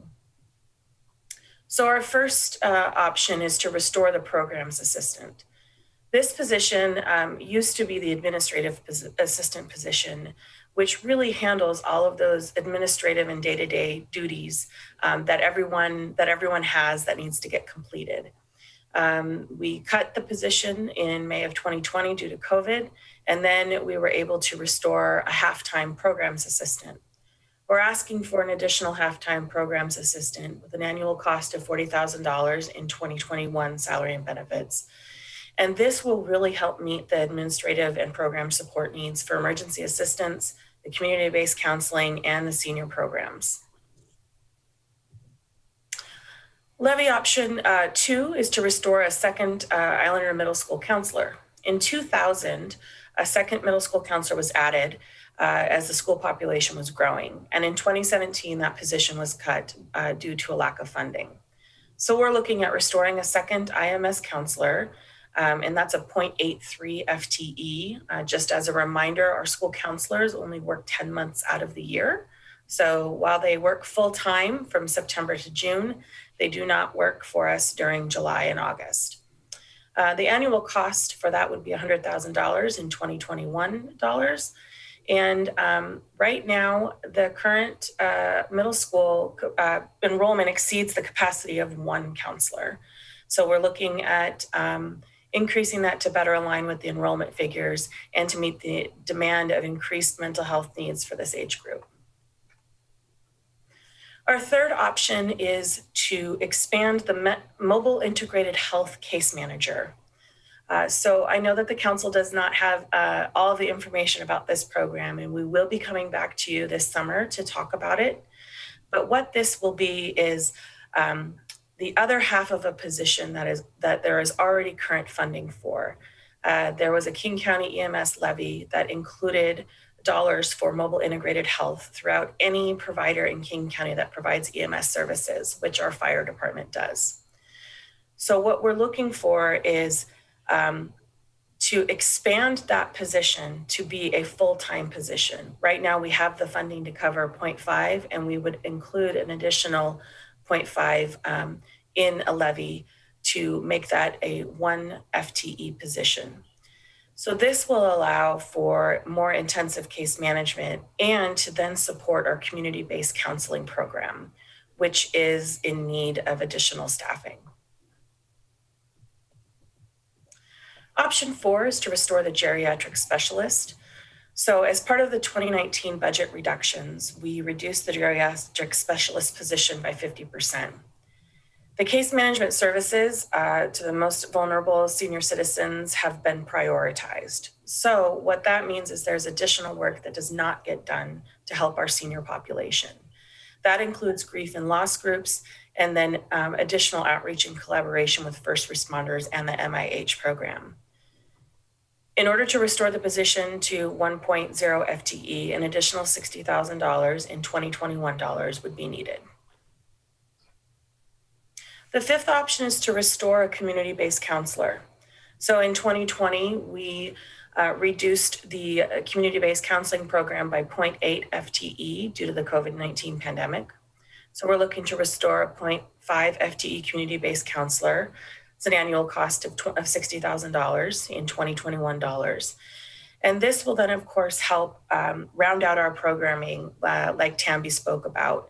This is, the community-based counseling program can then receive referrals from emergency assistants or the school-based counselors in order to provide more intensive and longer-term treatments for complex family issues such as depression and anxiety, suicide ideation, and other pandemic behavioral health issues.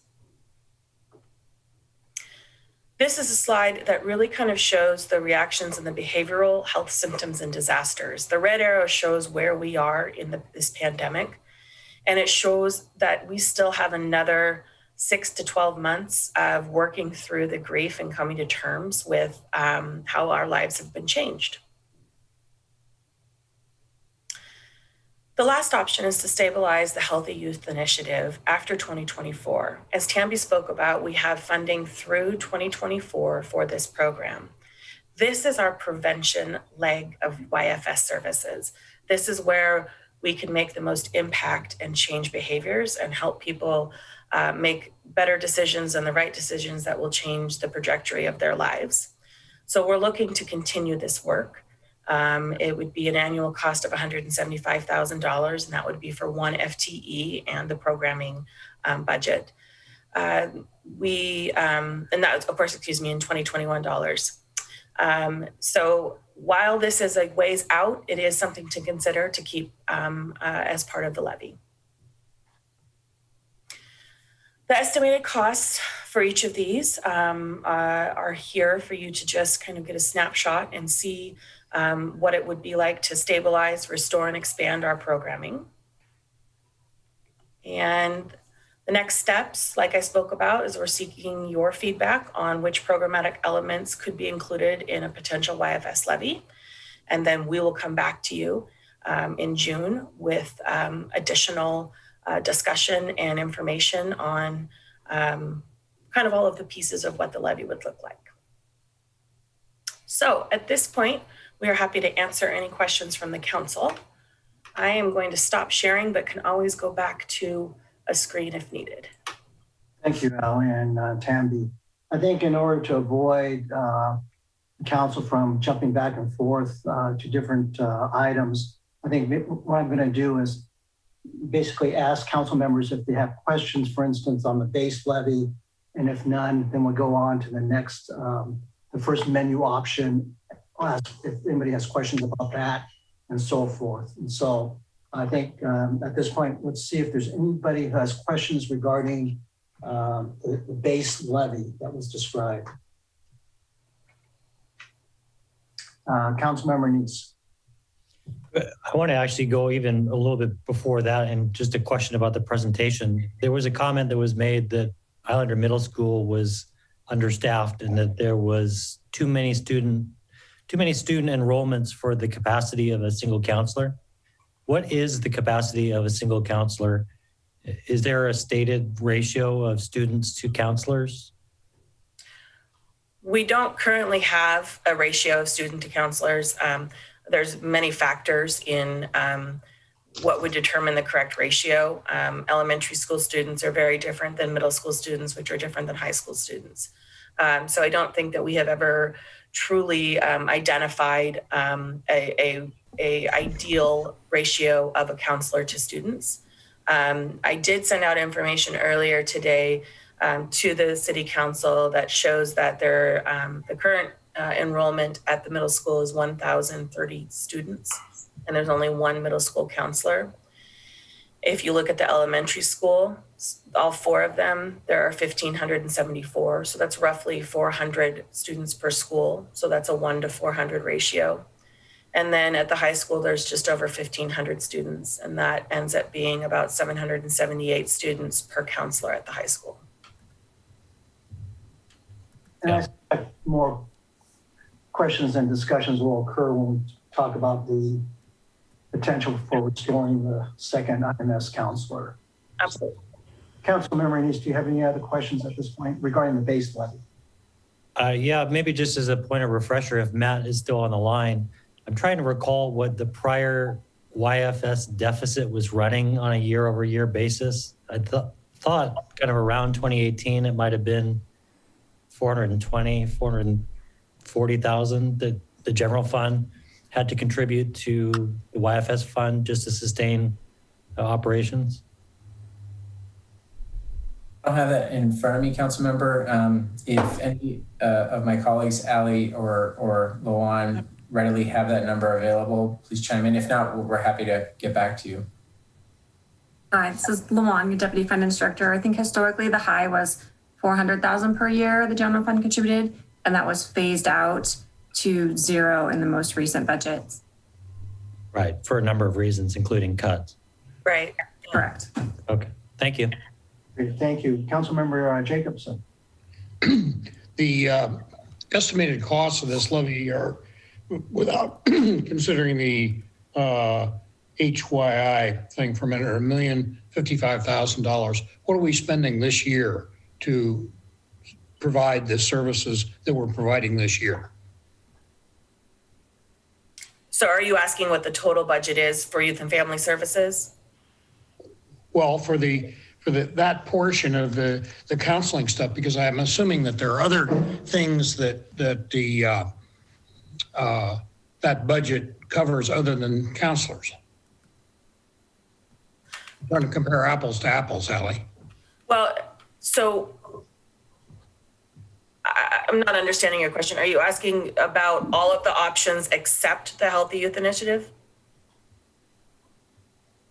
All of the options except for the Healthy Youth Initiative total $1,055,000, if my math is correct. Yes. My question is, for whatever services we're providing this year, what are we spending for the services for school-based counseling program, supervision, programs for assistant to full-time, all of the option elements that you've listed on page 17 in the estimated costs? Sure. Okay. So the first two that are listed in that table, those are the actual costs for this year. So $685,000 is what we are paying for the school-based counseling program. Okay. $50,000 is the cost for the clinical supervision of that program. The $40,000 to increase the programs assistant, we're currently paying $40,000. So that's a half increase. It's a 100% increase for that. For the middle school counselor, that is not a current program. So we have one middle school counselor that we're paying for, which is part of that base proposal, the $685,000. The MIH case manager position doesn't exist yet, but it would be $60,000 for the other half of it, which would be paid for out of the King County EMS levy. The geriatric specialist, we are paying $60,000 right now for that position. So we would be then again increasing it 100% to a full-time position. So we'd be needing another $60,000. And then if we were to bring on a half-time community-based counselor position, it's additional $60,000. We have 1.1 FTE community-based counselor. So we're looking at the cost for community-based counseling program. I believe we sent that in an email earlier today. So the 2021 counseling-based program is $320,716. The next to last item on your list here. Yes. So we're spending roughly $1.1 million this year. Is that correct? Yeah. And that's out of the general fund, since we're assuming no throw off from the thrift shop. Actually, this year we're backstopped by, yes, technically the general fund through a donation from the YFS Foundation. How much is that donation? I don't seem to recall that, Jesse. We are sitting at close to $1 million. I will have to have Lawan confirm that number. It's about 712 this year, and I believe it was just under 300,000 last year. Okay, thank you. Yeah. Thank you. Deputy Mayor Weicker. Yeah, Allie, I wonder if you could talk to us a little bit more about the Healthy Youth Initiative and if there's a chance some federal grant might come through in 2025 for that. I remember. I'm sorry, I don't mean to cut you off. I'd like to at least, instead of jumping around, let's have a discussion about the base levy because the Healthy Youth Initiative is going to come up as one of the options. Okay.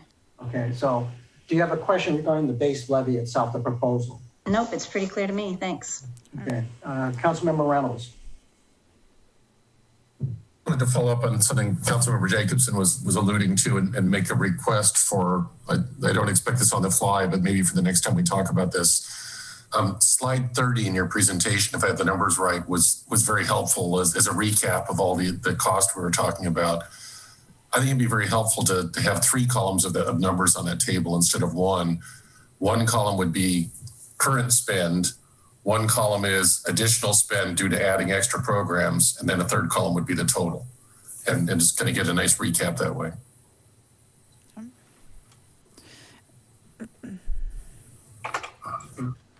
Any question, Councilmember Reynolds? That's a good comment. It's more of it's a request it's a question if they can do it off the top of their head, but I think just a request for the next time I think would be better. Okay, great. Thank you. And include the foundation funding. Yeah. Okay. Any other questions regarding just the base levy at this time before we move on to the menu options? And, you know, Mr. Mayor, if you don't mind, I want to chime in here. I just want to make sure anyone watching from home understands where we are in the process. We are still calling this a potential levy. The council has not made a decision, and the purpose tonight is really to think through potential programmatic elements of a levy. So when the staff came to you, we came to you with our recommended, order, our top priority, kind of working through then a sequence. So I just want to make sure anyone that might be watching understands where we are in the process. And of course, if this wasn't said explicitly enough, our top priority is stable funding for that core service, or what's being referred to now as that potential base levy. So just wanted to clarify. Thank you for that reminder. Good reminder. We have a long ways to go in terms of our decision-making process. Councilmember Rosenbaum, is this a question regarding the base levy or the next menu? I'm not sure. Is this a good time to ask about the MIH case manager, or is that down the road? That's one of the menu options. If you can, we're going to get there. Okay. So, Councilmember Neese, you have your hand up. Yeah, this is a question for Tamby. Tamby, you had characterized YFS as a system of integrated social service components. And I'm wondering if you would characterize the base levy as a standalone component, or is that, if we were to have a levy that funded just that, are we providing you a program, or is it just a portion of a program, or is it actually a portion plus something of a program? Could you talk to that? I characterize our school-based program as a component of our larger system. It is. No, I understand that, but I'm saying if we were to fund just that, is that a system in and of itself? I would not recommend we reduce our services to only school-based counseling, right? I'm not recommending that. And a larger system. No, I would not recommend that. We need the full cadre of services to wrap around our community members, including those students in those schools, right? Their parents need assistance. Their elder grandparents need assistance, right? Like, you think of human services more holistically than that. So it's not about one siloed program in one system, but how we work with the entire community for wellness. I don't think my question's coming across right. If you funded the 2 base options, is that a program in and of itself? Like a geriatric program is a program in and of itself, versus like 1.5 geriatrics. Like, does it give you a program within a system of YFS services, or is that less than a program? It's probably, maybe we're getting lost in your definition of program, but I will jump in for Tamby and say that is one program right there that makes up the whole of our services, or contributes to the whole of our services. It's a standalone set of services. Yeah. So nobody in the social services realm would look at if we were to fund those components with a levy and say, well, why would you do that? You've funded 0.75 of this youth program or something. That is in and of itself a complete component. That's what I'm trying to answer. I'm not suggesting that we wouldn't want to provide in some way or fashion through some funding source these other things. I'm just looking for what we can put in a distinct levy that are full programs. So maybe as we progress, if you feel like something isn't a full program, because I'm looking at this menu like these are things that I can pick from. I don't know if I need to pick 1 and 2 to equal a program. I don't want to partially fund a program, but I'm okay partially funding YFS services, knowing that Thrift Shop's going to come back online. We have grants, we have the foundation dollars. We have a number of funding sources that can fund programs, but I would hope that within a levy, not to fund a fraction of a program. Right. So Councilor Mediz, you're right. And that's why we made the counseling program the base proposal, because we know that all of those services are contained within that program. However, that program also needs the community-based counseling and needs emergency assistance because we do get all of those referrals. So we're not asking to increase the school-based counseling program as part of the base. We're asking just to fund what we currently have. These other options are in a certain order, taking into consideration what we need. So if we're going to bring on additional staff, we need programs assistance help. We need someone to help us do the administrative work. If we bring on the MIA's case manager position, if we expand that position, that will help us in the community-based world, in our community-based programming. So then maybe we don't need that community-based program or community-based counselor addition, which is at the end. So we have thought about the order of these. They do play off each other slightly. However, if you were just to do the base proposal as the levy, that would fund the entire program, and it won't change our current level of service. Perfect. That was my question. Thank you. Okay, good. Okay, thank you. Councilmember Anderell, we're finishing up on base levy. Do you have a question regarding the base levy? Well, I was confused by this whole discussion, but I think Allie's answer to Salim just now clarified where I was. But yeah, no, not on the base levy. Okay. But we haven't talked about the base levy at all. All we've talked about is stuff in addition to the base levy. So I know, exactly. Now we're going to move on to the other stuff. Now we're going to move on to the menu. So, Mr. Mayor, yes. I have a question that I think is germane to the base levy. But Okay, sorry. There was a bunch of emails that kind of flew around today around projections and sort of needs for service.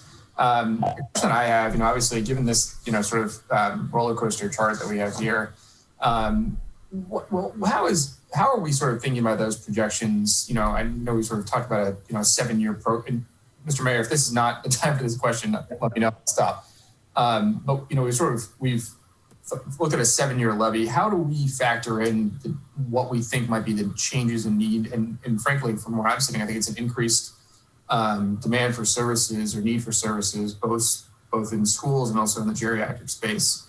How are we thinking about that? Are we thinking about that? If it's not the right time to ask this question, I will ask it later. I think our simple answer is when we would project out kind of what the cost would be for those whatever programs we include in the levy, we would, put an estimate in of what the increase might be just in terms of a cost of living adjustment if it's regarding salaries and wages. And I think that then, you have to look at some sort of escalation of population or of service need. That would be more specific to what we would want to talk about after we decide the programmatic elements. So that would be something we'd bring back to you once we know what you'd like to include. But I think that we would definitely look at ways to estimate what an increase might be, whether it's for services or for costs. Does that answer your question? Sort of. I think I'm a little confused around the process we're trying to get through, but we can obviously circle back on this. Right. Okay. Well, I'm going to take it. work off Councilmember Rosenbaum's question, I guess, from what I heard. So if you come, well, when you guys come back and give us a recommendation, and let's hypothetically, let's just say it's 7 years, you guys will have like determined if the level of demand for services has increased, is static, is declining. Tammy, I guess this is a crystal ball question. I mean, do you have a sense, I guess? We have a sense of what will happen over the next 2 to 4 years, I would say, right? We're seeing a tremendous increase in need right now. If projections hold, they level off.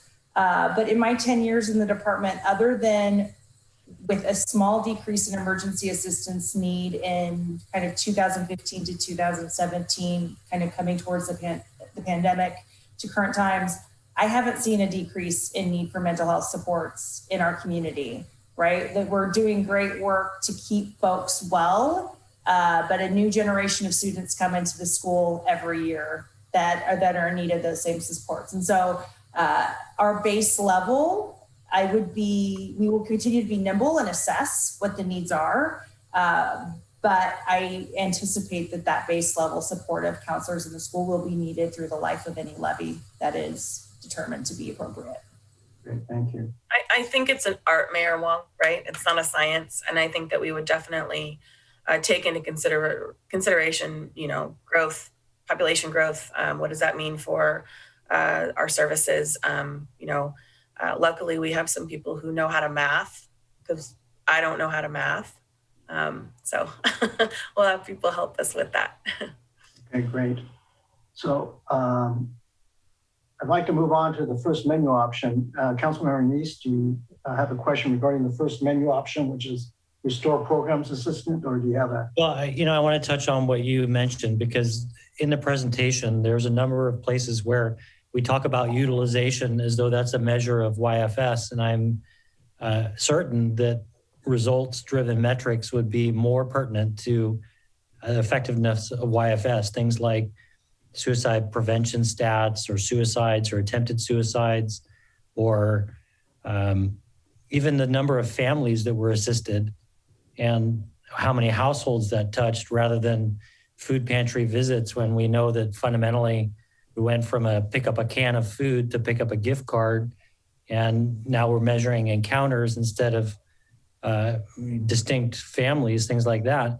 Is there a better way of reporting the efficacy of these dollars through this process of a levy that would give the community a really good year-over-year understanding of how these dollars are being deployed and how effective they are? Not demand-based utilization, but results-driven, just as we see in the rest of the healthcare industry. I mean, is someone measuring this? Is this out there within our kind of, you said, Allie, there's people that do maths. Yeah. Are they collecting this math? Are they measuring these things? I'll let Tammy speak to that. Well, we have population level statistics, specifically when we're looking at youth, right? So, but correlation is not causation, right? So we can follow what's happening in terms of trends in youth. We've seen some tremendous impacts in, for example, binge drinking rates or alcohol use rates in the high school that have gone down dramatically in the 10 years and 15 years that we've been doing prevention work. Is that causation? It's harder to do population level analysis in that way with behavioral health systems. Could we survey our specific clients to show the efficacy of our programs? Potentially, but I don't think that's telling the story that I think you're getting at, which is, are we effectively changing the atmosphere of well-being or the community well-being on Mercer Island, which I think would be more population level statistics? Is that, or are you looking at specific intervention modalities and whether or not they're effective with specific people? I'm not the right person to ask the question. I'm looking for metrics that would be best practices. In business, we would talk about these as KPIs, and that they would be a measure of the effectiveness of an allocation of resources. I'm sure there's a way to do it in social services that is better than the number of visits to a food pantry, which is, it's a quantitative, but not a qualitative. Like, I don't know how many families we've helped. How many families did we help? I can give you this information. We did collect it. I know you'd asked the question about food pantries. So in 2019, we helped 126 distinct Mercer Island households with food pantry assistance. In 2020, we helped 148 distinct Mercer Island households with food pantry. So again, for 2019, for rent and utility, that was 40 households and 41 households, or 40 households in 2019, 41 households in 2020. 2019, there were 236 households who were served by the EA program in total. And in 2020, there were 224 that were served in total. So the numbers don't necessarily show, hey, 2020 was, we had a huge, increase in use of the food pantry by different households. What we do know though, is that the pandemic has impacted Mercer Island households in very different ways. Some households didn't have a financial impact at all. And in fact, they had an increased income in 2020. However, for the households that were already facing financial insecurity or on the brink, the pandemic had a tremendous negative effect on them. So there hasn't been a huge increase in the number of households seeking assistance, but the level of need that they had was increased. Does that make sense? It does. So there's so many indicators, right? And it's exactly why I said I'm not the right person to ask about how to report on this. Right. My question is, can we report on it consistently in an outcomes-based way?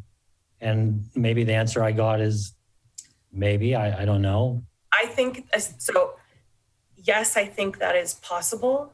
Resources will be needed for that. We just don't have the people to analyze and look at those numbers and put them into a place where they mean something for our services. Okay, well. Whoops. Oh, there we go. I'd like to invite Derek Franklin to join us. Derek, Tambi, Ali, and I had a really quick outcomes-based discussion this afternoon, and Derek can talk a little bit about, how we would do what you're asking, Councilmember Neese. Derek, do you want to chime in here? Yeah, sure. Thanks. Derek Franklin, Clinical Programs Manager for Youth and Family Services.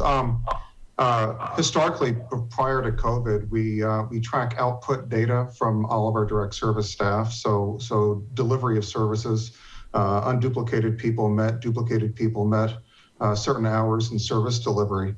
The challenge for us is versus output is the outcome data. Historically, what we've done is we've given client surveys to give subjective opinions on the effectiveness of their surveys, which is a little bit loose, but something common to other agencies. What we've typically done then is taken that when pre-COVID, we've been able to do it. In the schools, we typically gather that from individual clients every quarter and for groups when we give them, and then try to triangulate that based off of the Healthy Youth Survey data. So in other words, every 2-year data that looks at metrics across the population of students, at least for youth, and look at things, Councilmember Neese, as you were, I think, alluding to, things such as rates of depression, rates of anxiety, rates of suicidal ideation, rates of certain substance use, and then other meters, and try to use those as best we can to triangulate and inform some of our data decisions. So in terms of finding data, human services, Tambi, as you mentioned, tends to be a little bit soft compared to business models sometimes,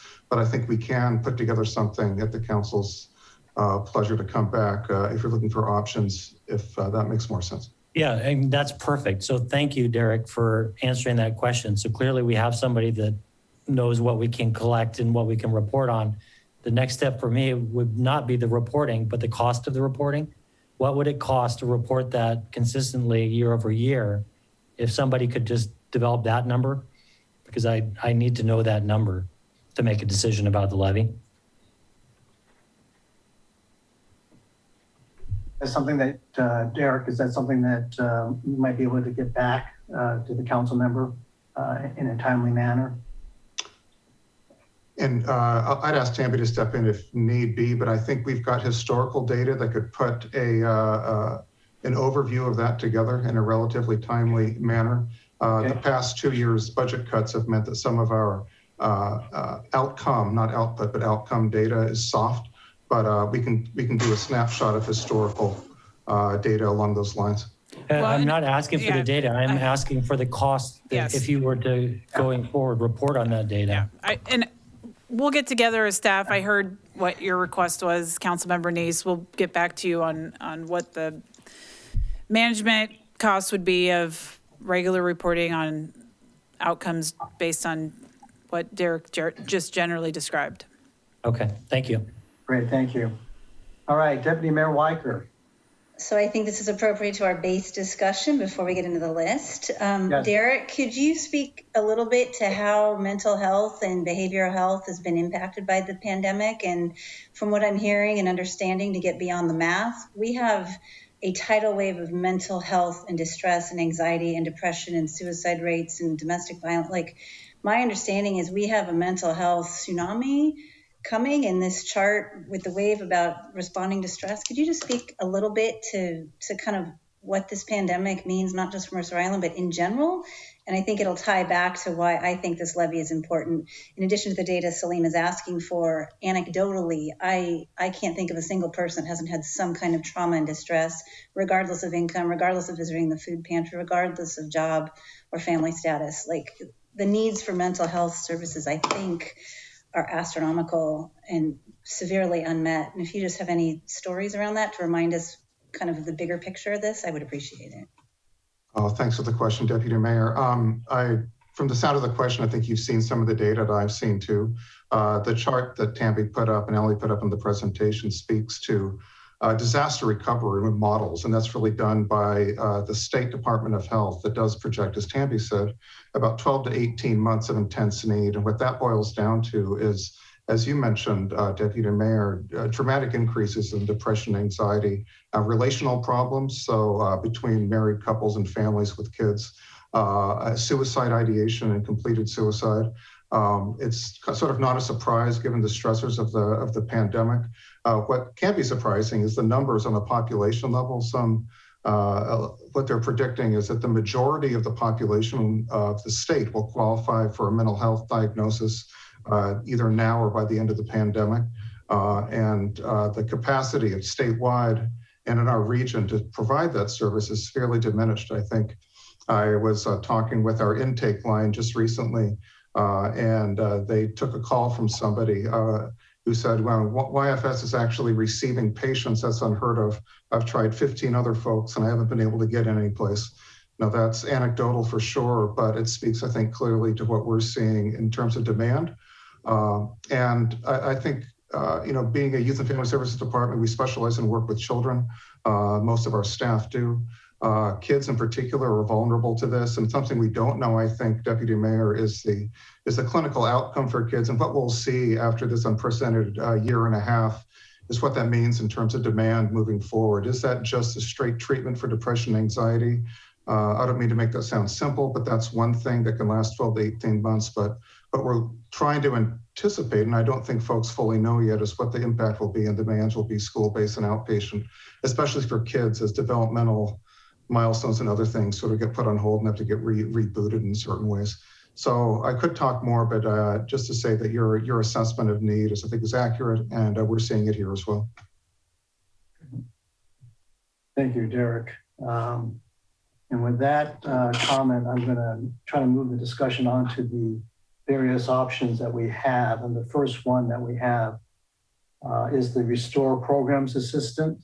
And so I'm going to ask council members if you have any questions regarding this particular option.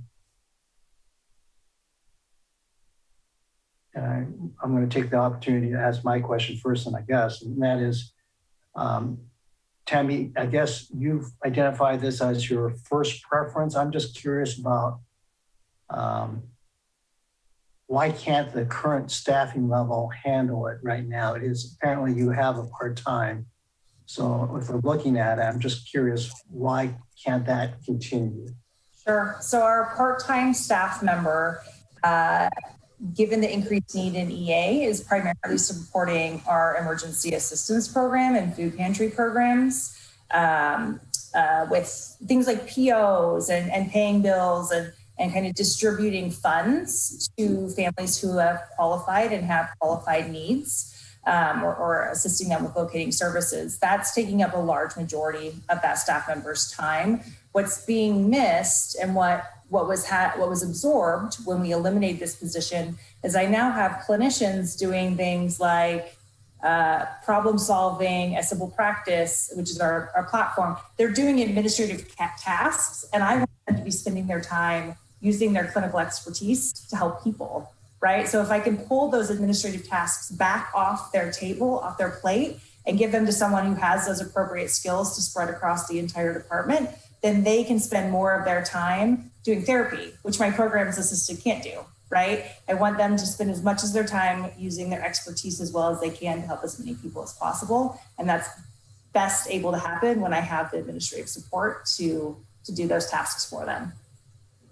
And do you have any idea how much time the counselors are spending doing administrative tasks? I don't have a great amount of time. We do know that when we had a full-time FTE, 1.0 FTE administrative assistant, she was busy.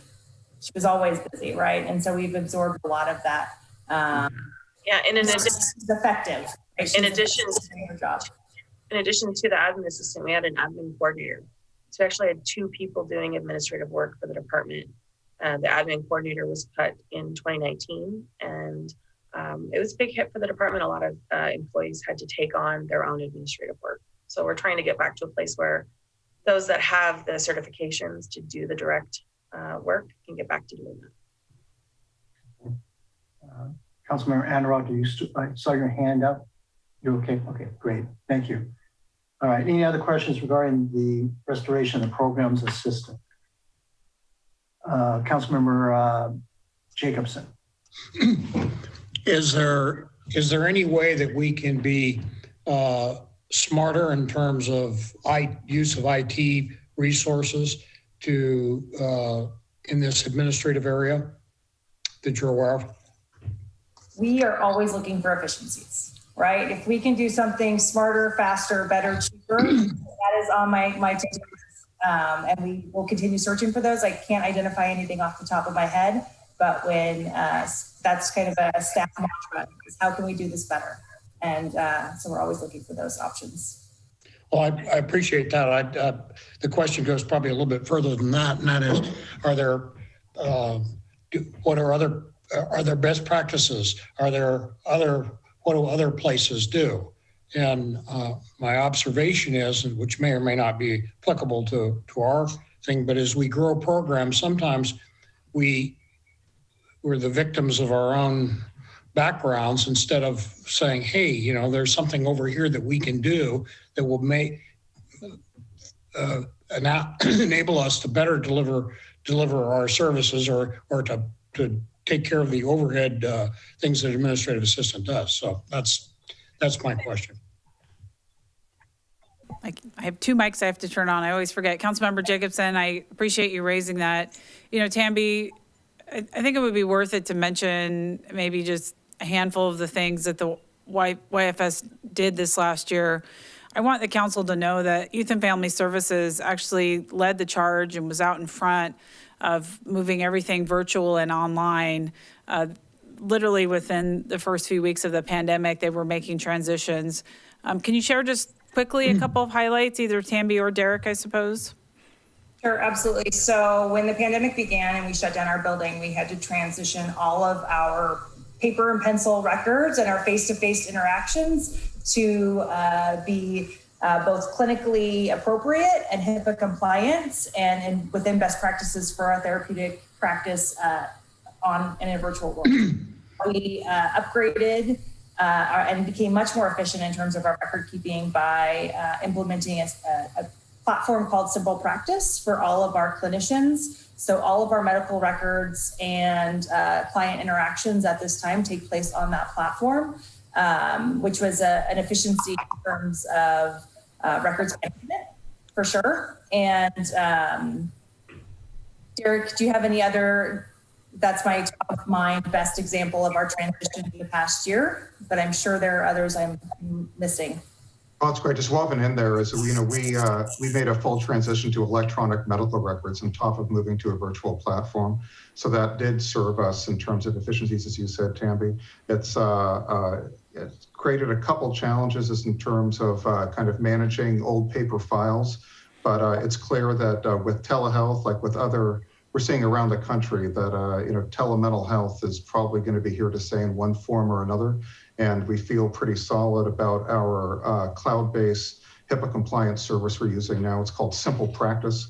It allows for automated case notation, automated diagnostics on several automations that have supported us. So thank you for Councilmember Jacobson for raising that. I wanted to point out that we're on our way in terms of this department. We've made some good changes. And I think Tambi already mentioned that we'll be certainly looking for other opportunities, as you point out. Thank you. Well, I wanted, the purpose of my questions is less to question what's done, because I'm quite well aware of the amazing job, amazing pivoting that this department, as well as others, but has done to suddenly go electronic, suddenly have its whole world turned upside down. And my reason for asking the question, and I did so inartfully, was so that the community can understand the enormous strides that were made at warp speed to accommodate something that nobody knew was coming, and we had no experience in dealing with. So, as far as I'm concerned, that's a great kudo to this department and to our speakers today and all the people on that staff. And I think the community should understand that. I greatly appreciate it. So that motivates my questions. I'm not trying to be Scrooge here. So, at any rate, thank you. Thank you. Any other questions regarding this particular item? Otherwise, we're going to move on to the restoration of the second IMS counselor. So do we have any questions regarding this particular option? Councilmember Jacobson. I understand the ratios. I inferred from the materials that that in terms of the hierarchy of needs for counselors, perhaps the middle school is the greatest, and it's probably also its ratio is the worst, or the ratio of counselor to student is the highest among, if you add the alcohol counselor, the thing, and having one counselor in the each of the 4 elementary schools. So my question is, how easy is it to be nimble with counselors to meet needs? And I'm asked that question mindful that the more familiarity that a counselor has with the school population and the administration and the teachers enhances his or her effectiveness. But a second person would bring this down to about 550 at the middle school, and that is still somewhat greater than both the high school and the elementary schools, and so I don't know how much nimbleness is available to in this whole counselor thing when you consider the counselors as a group. That's my question. Is the question related to, would we pull, if we were to put someone in the middle school and found that the need was indicated there, move them? Or is it about the breadth of knowledge that a staff member would have in that setting and their ability to adapt to the needs in the school?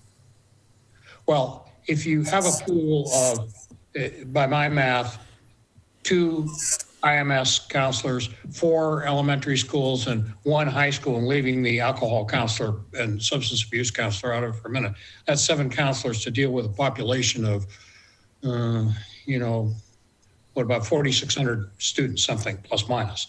And are you able to to meet needs when a greater need arises in one school and throws the ratio out of whack. The second person, I realize, gets the ratio back in a better place. And I understand all that. And how nimble can the system be if needs arise at a particular school or, at a particular school? That's my question. Right. Thank you. I think I understand now. Thank you for the clarification. The nimbleness, I think, actually lies in our community-based team, not within the school system. So I know we've been talking a lot about ratios of students to counselors, and I think a better way to think about it is counselor to school building. Even though the populations of those buildings are a little bit different, there's a relationship that is built there with that counselor, with the team, the comprehensive support team in that school of administration, teachers, parents. And so I conceptualize it more that way. Yes, we have way more students at the middle school, which is why our recommendation that it's indicated to have additional mental health support in that setting. A different way to absorb that need is in our community-based team. And if over the course of the next 7 years, or whatever time frame we use, need arises that's higher in a specific elementary school, or need arises that's higher in the high school, or whatever school indicates some sort of emergent situation, that would be absorbed by our community-based team because they do have that flexibility to be a little bit more nimble in terms of moving in and out of systems. That nimbleness does not exist in the same way with the school-based staff, because that is a little bit more relational in terms of integration into the system. So the pinch hitter or the additional resource comes in number 5, the community-based counselor. Is that my understanding correct? Correct. Thank you. Yeah. And, Councilmember Jacobson, we started to have this conversation as staff offline today, and it was actually prompted by Councilmember Neese's, I think he sent an email about ratios. One scenario to contemplate to preserve flexibility in the system, and this is coming from your city manager, not a clinical expert, is to put resources towards community counselors, knowing that Derek and Tamby would deploy them where the needs are. That would preserve long-term flexibility. They can talk more about emerging needs in a way that I really can't. So we bucketed like the middle school counselor because there's a pretty big population at the middle school, but an alternative approach could be fund that position as a community counselor, know that on the staff side, those resources may still get applied to the middle school, but they could also be used in other ways over time. I'm sorry, Derek and Tamby, I probably just really butchered that, but. No, that was exactly right. If there is, all of these needs are needs that we've identified. And yes, we ranked them, but that ranking is not, there's not a huge measurable difference between 1 and 5. There's need across that spectrum. And if there was an opportunity to have more flexibility, to just have an FTE that we could utilize in the way that was most appropriate in that space and time, that would absolutely be my recommendation. If we need to apply it to a specific program, these are specific programs where we know there are needs. And so at your pleasure, right? It would be whatever recommendation or feedback you would have for us. There's need across all the systems. Thank you. Councilmember Rosenbaum. I'm sorry, I should take my hand. I have a very similar question as Jake did. I'm sorry, Dave, what was that?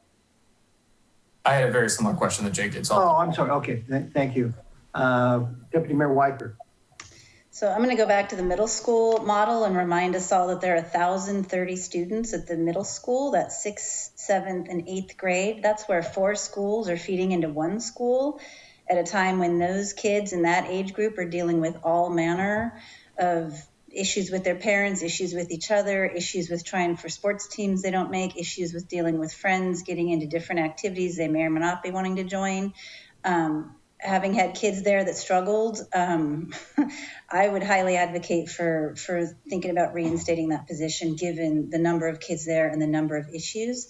And I know from stories and personal experience that the counselors in the elementary schools are in communication with the counselors in the middle school to help bridge the gap with kids that had issues or didn't have issues, or work together, recognize the kids from all the playground and anti-bullying work.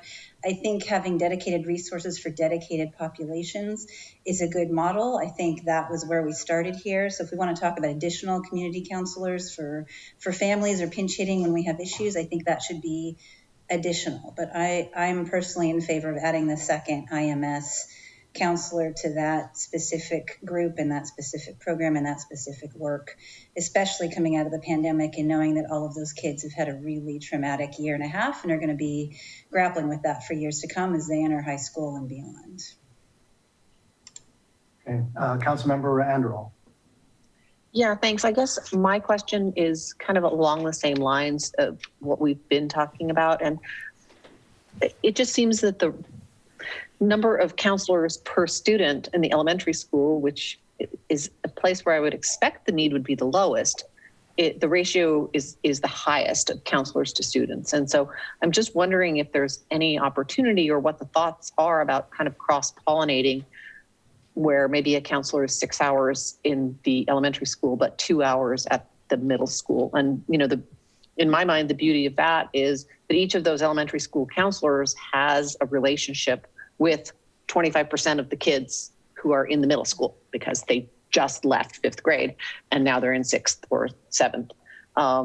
Is that something that's viable? It's a small island. I mean, I'm in doing things virtually, and the fact that you can just hop in your car and drive for 5 minutes. I don't want to short shrift the middle school, but recognizing that populations are dynamic and enrollment is dynamic, I'm feeling, you know, is this something we want to add just to have to cut in 3 years because the population declined? And so is there a way to kind of be nimble with the resources? So let me just take a slice at this. Anything's possible, Councilmember Anderl. We have, over the last 5 or 6 years, done a number of things to shuffle staff. When staff were furloughed, we had counselors sharing elementary schools. So anything is possible. Is it ideal? No, it really isn't. In a virtual setting, it's maybe a little more functional. We are, back in schools now, so having a counselor peel off to do 2 hours at the middle school doesn't quite get us there. And we had feedback from our staff, from the school community, that it just wasn't working. That was one of the reasons the foundation, among other things, came in and backstopped us so we could at least get back to one counselor per school. I can ask Tamby or Derek to talk about the specific struggles. So I just wanted to tell you, we've done it, we've tried it, we found it's less than ideal. Is it doable? Yeah, it's just not the most ideal situation. Okay, I'm going to ask a kind of a tag on to Deputy Mayor Weiger's. I mean, obviously she expressed the great passion, the need, and the importance of having a counselor in the IMS for that particular age group. But obviously in 2017, we did cut that position. And so I'm just curious, I can't remember why we did that necessarily, but obviously when the decision was made, obviously I'm sure it wasn't very popular, but nonetheless, the thought must have included that one counselor was still able to meet the needs of the IMS student body. I don't know. I guess that's the question. I mean, what was the thought process back in 2017? Take a stab at that. I think it was the best option at that time of all the services that could be cut, right? There's no low-hanging fruit. There's no fat to trim. When you're that lean, it's what would have the least impact, negative impact. And removing one counselor from a school that had 2 was determined to be that, the least impactful to students, families, and our elders. So I think it wasn't that there was too much staffing at that school. It was that it was just the one area where there maybe would be less to triage afterwards. So. Okay. You know, the conversation about shifting school enrollment is a good one, Council, and it's something that we have to steward on the business end of our decision making.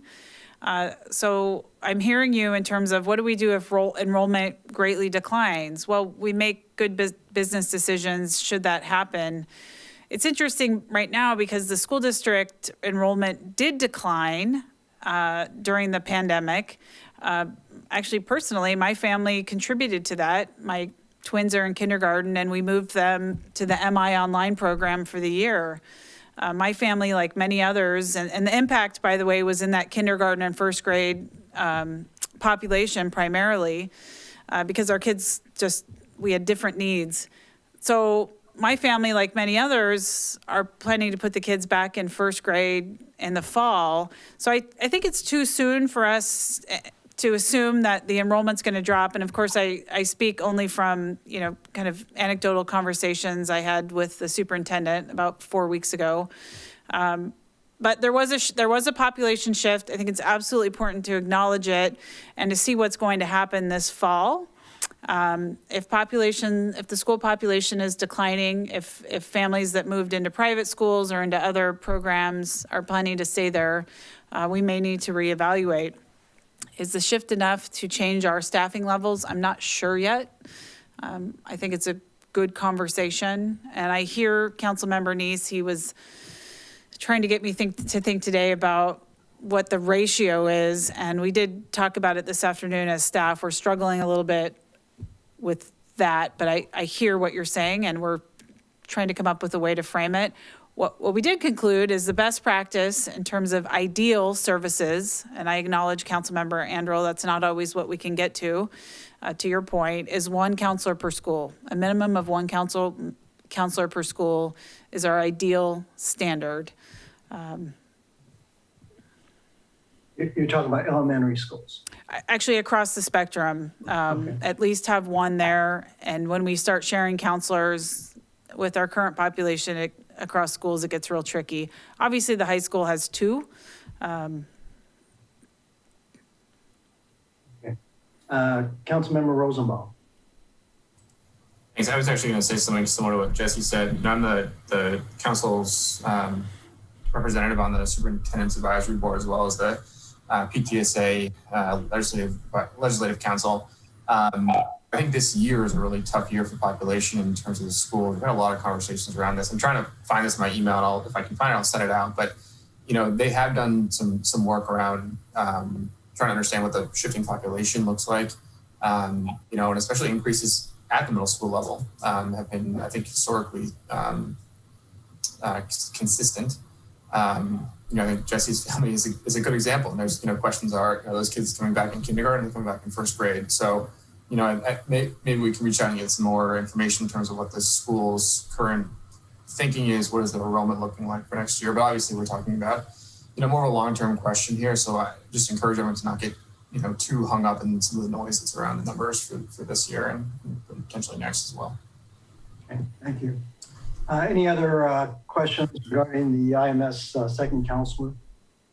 If not, let's move on to the expand the MIH case manager. So any questions for staff on this proposal? Councilmember Reynolds. Yeah, I'm going to take us back in time a couple of months to when we were talking about the homeless situation on Mercer Island. And one of the things I heard a lot of was that from people on every side of that issue was that we wanted to be able to provide appropriate services to the people that are homeless to get out of a homeless status. And I'm wondering, would homeless services come under the heading of low acuity care? Is that a service that could be part of the package that the MIH staff is providing? I'm thinking in particular about the sort of services that Kirkland and I believe Issaquah and some other cities have, where they have a full-time staff member devoted to connecting homeless people with services, getting to know them, figuring out what services they need, and getting those services connected to them. I'm wondering if a program like this could help provide that part-time. So it's a possibility. I think this is much more focused on health, though.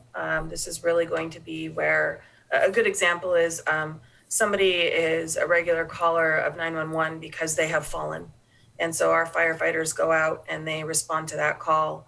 And it's determined that this person is in need of additional services, whatever that is, a caregiver or, needs a home modification or something like that.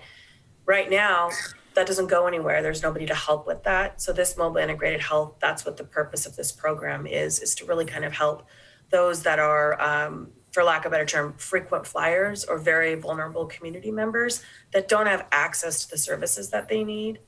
I could see a situation where someone who is homeless may be doing this, maybe, may need these services. It's definitely not something that rises to the top because this really is for EMS. This really is for emergency medical services. So I don't want to rule it out, Councilmember Reynolds, but I will say I don't think it's one of the main purposes of the MIH program. And just to be clear too, if we had expanded resources for assisting people that are houseless, it would still be a referral-based service, right? We'd be referring out to parties outside the city. Youth and Family Services is not staffed to be a direct provider of those services. And I don't think you were implying that. I just want to make sure for anyone that might be listening that it's still a referral model. Yeah, that is what I was suggesting. You're correct, of helping connect people to the services that are offered elsewhere. And I do believe it's the person who falls in their home is not that different from the person who doesn't have a home, in terms of the fact that they both may need some extra help to get them to a functional independent status. And Absolutely. I'd encourage you to at least think about that as you write the job description for this role. Thank you. Councilmember Anderall. Thank you. Let me make sure I understand this, though. Right now, a half-time position is funded from the EMS levy. And the proposal here is to expand that position to full-time on the city's dime, essentially, whether it be through a levy or I don't know if you'd be seeking funding in the regular budget process to do this. If we don't do a levy, I don't know. But and I'm struggling with what is not being done right now with the halftime position. That this position increasing to full-time would allow it to be done. When you did your presentation, Allie, I thought I heard you say something about if you increased this to a full-time position, they'd be actually able to support other programs, not just the MIH. Yeah. And so I wanted some clarification on that. And let's walk back one step further to the mobile integrated health position is not staffed yet, right? We're a step ahead of that conversation. Actually, we were planning to come to you actually earlier this year, and the presentation has slid. So we contemplate having a halftime position on staff funded through mobile integrated health to support EMS when responding to calls for things that aren't typically provided by police and fire or, ambulance services. So that's the half position that's contemplated. If we're bringing somebody on half-time, there's an opportunity to take that body, that person, make them full-time and expand the suite of services they're providing to do any number of things we've been discussing tonight, including expansion of mobile integrated health services. I use the word utility player, somebody that can be working with all of our teams, including police and fire in this case. Tambi, do you want to, or Allie, I'm sorry, I cut you off there, talk about other ways this this person with these skills could be used to support current need? Yeah, I mean, I think it's what we've talked about, and Jesse saying utility player.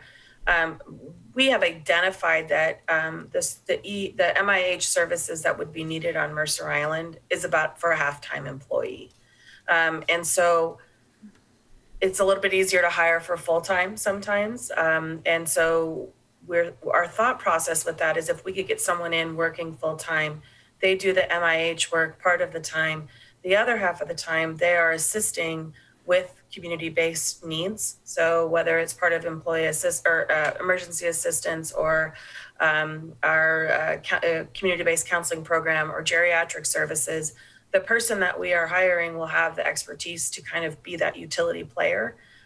So Tammy, if you have more specifics on that, feel free to chime in. I would just say, broadly speaking, when we looked at this menu of options to provide to you, it was with the mindset that we are a system where our intervention and treatment services are under stress. We have gaps in our ability to meet the needs of residents. And there's a number of ways we can meet those needs. It can be a 0.5 community-based counselor, period, or it can be an add-on to the mobile integrated health, which would have the cost saving of a benefit package. So there's a number of ways to configure an increased availability of our clinical services to meet community needs. And we just wanted to make sure that you were aware of all the different ways that we could do that as you consider options for the levy. So I have a follow-up question, Mr. Mayor, if I may. Yes. Oh, and it's a kind of it's a 4-part question, so it's probably 4 questions. But if we get this funding for this position from the EMS levy, I assume that that position will offload work that's already being done by city staff. No, this is a new. And if that's not true, that's fine. I mean, if we're not doing any of these services right now, which I don't know how we couldn't be, but so I would like to have you talk about that, and then I would also like to have you talk about, if we did decide to fund the position to full time, could the other half of the full time, could it be geriatric specialist work, or could it be community-based counselor work? And so how much of these numbers 3, 4, and 5 kind of overlap or not duplicate each other, but kind of could fill in for each other? I mean, and I know you're asking for all of this, and I know you believe that we should consider them, and maybe you believe we actually have a need for every single one of them, but I would like to talk about, if you had to pick, and aside from how you rank them priority-wise, could the mobile integrated health position do part of item number 4 or part of item number 5? So let's take the first question. Mobile integrated health, are we providing these services now? No, not really. Typically when police and fire respond to an emergency, we're not on scene with a counselor, right? We're not. They will often, regardless of the need, get transported for medical treatment. Oftentimes when a patient arrives at a hospital, then there's appropriate counselors and care to help support those needs. Part of the goal, one of the goals, and I'm flying without my notes in front of me on mobile integrated health, is to stop the ambulance transport step if that's not really what's needed, and to assist on the ground when other support services are needed, whether it's mental health or otherwise.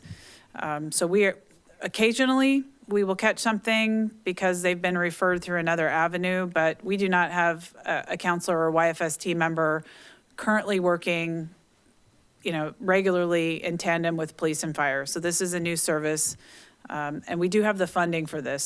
So the levy funding is there. Are these positions interchangeable? Certainly. And some of this also depends on the type of package that you would prefer. What I'm hearing from both Tambi and Derek consistently is flexibility is actually pretty important. Our needs are changing, and we desire to hire dynamic counselors into these community counselor / geriatric / MIH position so that we can use them in a variety of ways. If, however, the city council really feels that we need a dedicated service for geriatric counseling needs, that is certainly an option that we've also shown here. So needs across the spectrum. What would be considered for a potential levy was the point of the discussion tonight. And certainly there's other chapters, down the road about how, if we don't put these in a levy, are these services we desire and how might we fund them? So yes, they're interchangeable. They could become more generic community counselor positions. There's flexibility. Okay. Councilmember Jacobson.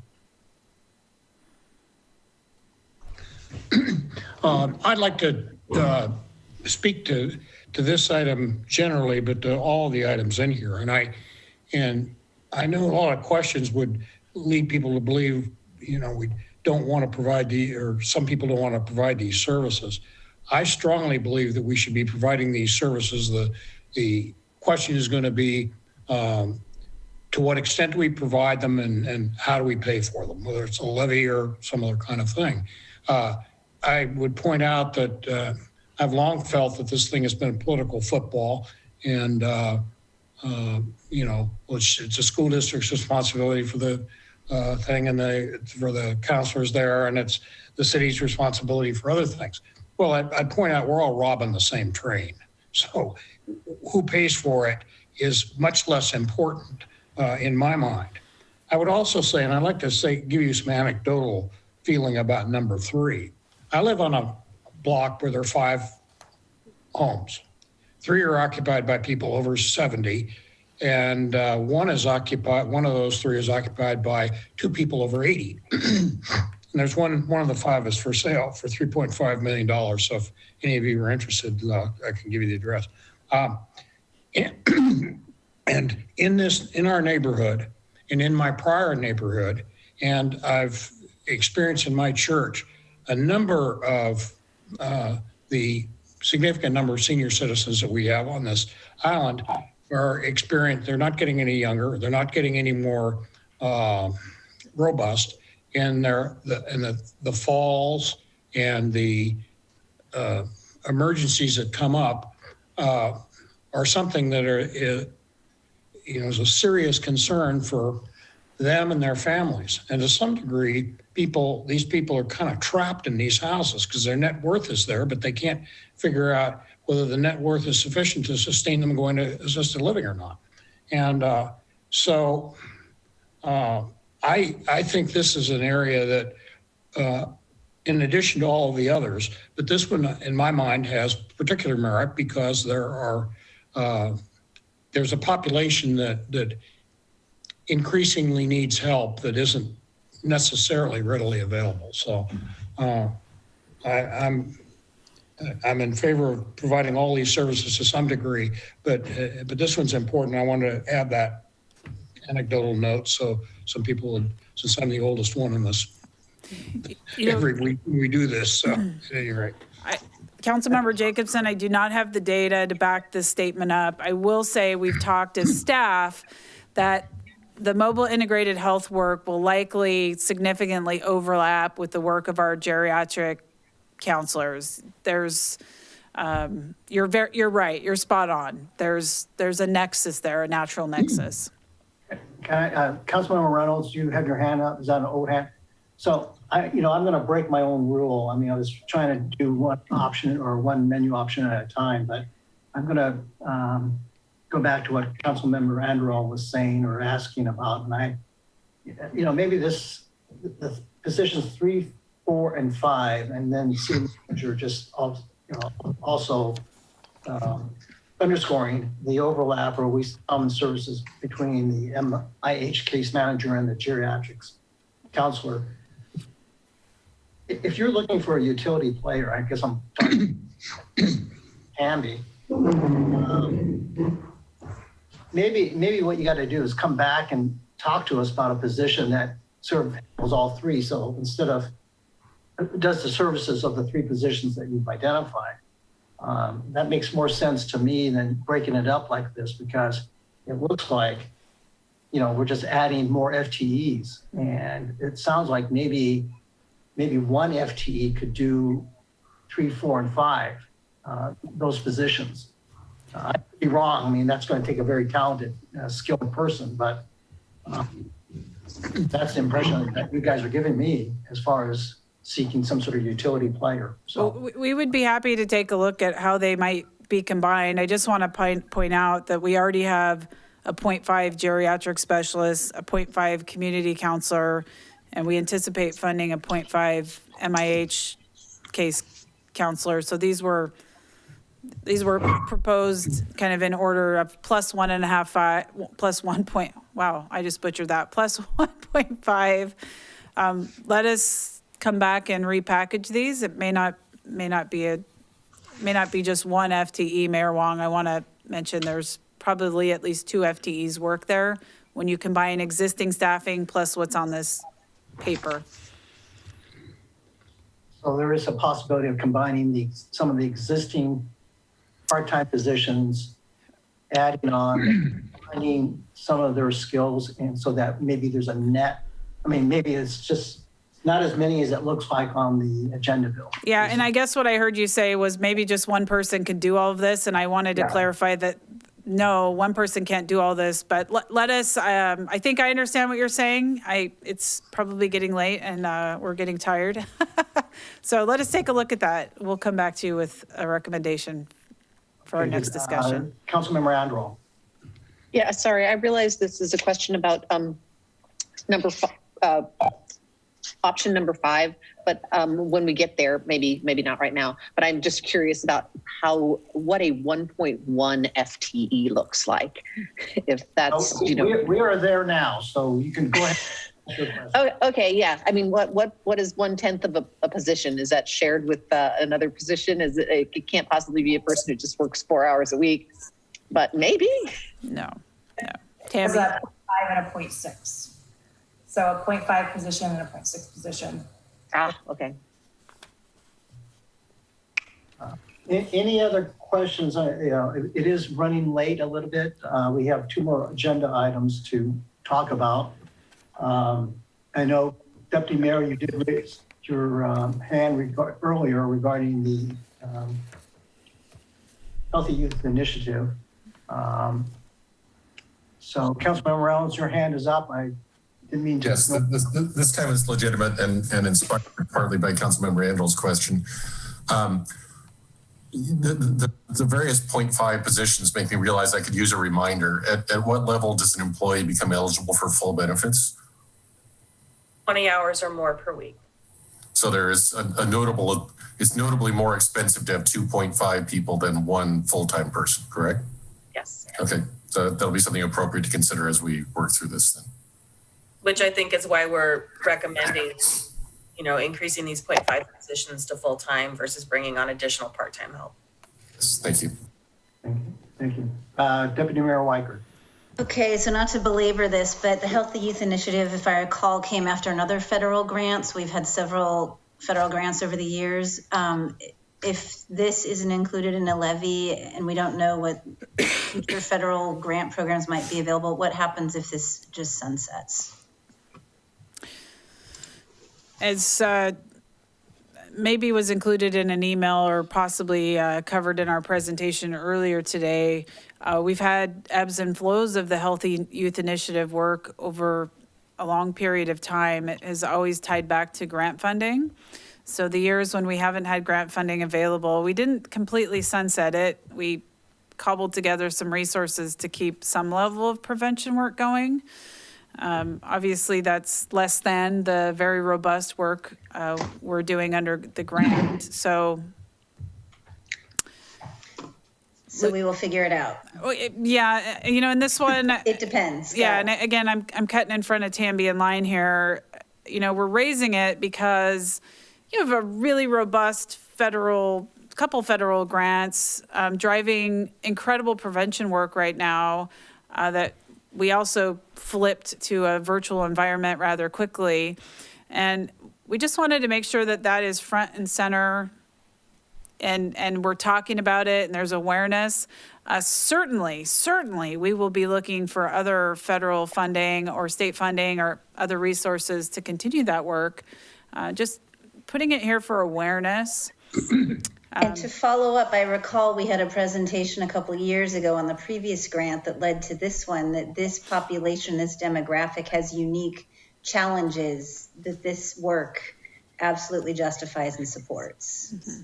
So I don't remember where that link is or what that was, but I know Tamby's smiling and knows what I'm talking about. So maybe surfacing that again as we consider this going forward wouldn't hurt to help remind us that this is important work for this specific demographic that we have here in our community. Absolutely, yes. Communities of affluence have high indications of stress and depression and anxiety and substance use, and so there are indications of risk-taking behavior that are higher in affluent communities than some others, and so that's one of the reasons why we continue to receive this funding and do this work here. And I'd be happy to come back and give a lot more information on that. I think that'd be helpful for our newer council members. Thank you. Yeah. Again, we're just trying to identify programmatic things to cover in the levy. I'm involved with the Healthy Youth Initiative, but again, it's the fact that they have funding for 2 years. It does make me wonder whether or not it's appropriate to include it in the levy. So I will just say that, and I know we'll have further discussions about all the different program elements of the levy. Folks, it's a few minutes before 8 o'clock. Again, we have 2 more items to cover. We haven't taken a break, but if we take a break, I'm afraid we may not cover those 2 items. So what's the pleasure? Do you need a 5-minute break? Well, Mr. Mayor, I guess before we end this topic, I just want to mention where we're at tonight. We went through the items in great detail. That was very beneficial. We've gotten some specific direction or follow-up from individuals, and we'll take care of that. I had been asked, going back to the last levy presentation, to model out some levy scenarios, which is becoming a little bit challenging given that I don't have a levy package to work with. I'm not hearing tonight, and I didn't ask you in this agenda bill to give me the go, no go on the levy, but I was interested in pushing it a little bit here and saying, where are you? Maybe the Healthy Youth Initiative is off. Can you give me any thumbs up on base +1, base only? Is it just too soon and you'd like me to bring back answers to the follow-ups before we have that next discussion? Well, we can certainly ask about the base. I think the options becomes a little bit more problematic, but we can just ask if there's thumbs up for the base levy. Those are the first 2 items. Okay. And remembering, this is just to do the modeling. Anyone watching at home, this isn't a thumbs up on the levy. It's just so I can build a levy model. Okay. Okay. The so base. You have that for the modeling. And then I think it is difficult to give, unless other council members, I think it's a little bit hard to do some of these options, but I guess we can try if you want. Well, maybe let's take number 1, and then I have a thought on 2, 3, and 4. Thoughts on whether you would include restore the program assistant. Number 1 in the levy model. Okay. Okay. There's enough. I think there's 4, actually 4, at least 4. Okay, then restoration of the second IMS counselor. Put that in the model. Okay, so then what I heard earlier. For modeling purposes only. Yeah, for modeling purposes. 3, 4, and 5, we really need to do some work on, and we're happy to do that. So maybe don't even do a thumbs up. I'm just going to set that aside. We'll model the base +1 and 2 and bring 3, 4, and 5 as an option. All right. Mr. Mayor. Yes, go ahead. Just a clarifying question, Jesse. When you say model, can you just be a little more specific around what that work product will look like? Sure. We're actually going to take the total dollar value of whatever we put into the model and come back and look at number of years, terms, and actually put some dollars and cents to this. I was trying to avoid running 15 different scenarios if I could, and just maybe running one or two. Can we talk about the geriatric? Just to clarify, so why is it so complicated? If everyone has a price tag next to it, is it just sort of an issue of running the spreadsheets, or what's the challenge with some of the modeling here? I'm worried that you guys have so many options right now. I'm trying to narrow it so we can have a meaningful discussion. We've taken a step tonight. We've got it to a list of 6 plus a base, just asking for further refinement. If there are things you just don't support being put into a levy model in the next discussion, then let's not move it forward. So I'm 3, 4, and 5 aren't quite primed yet.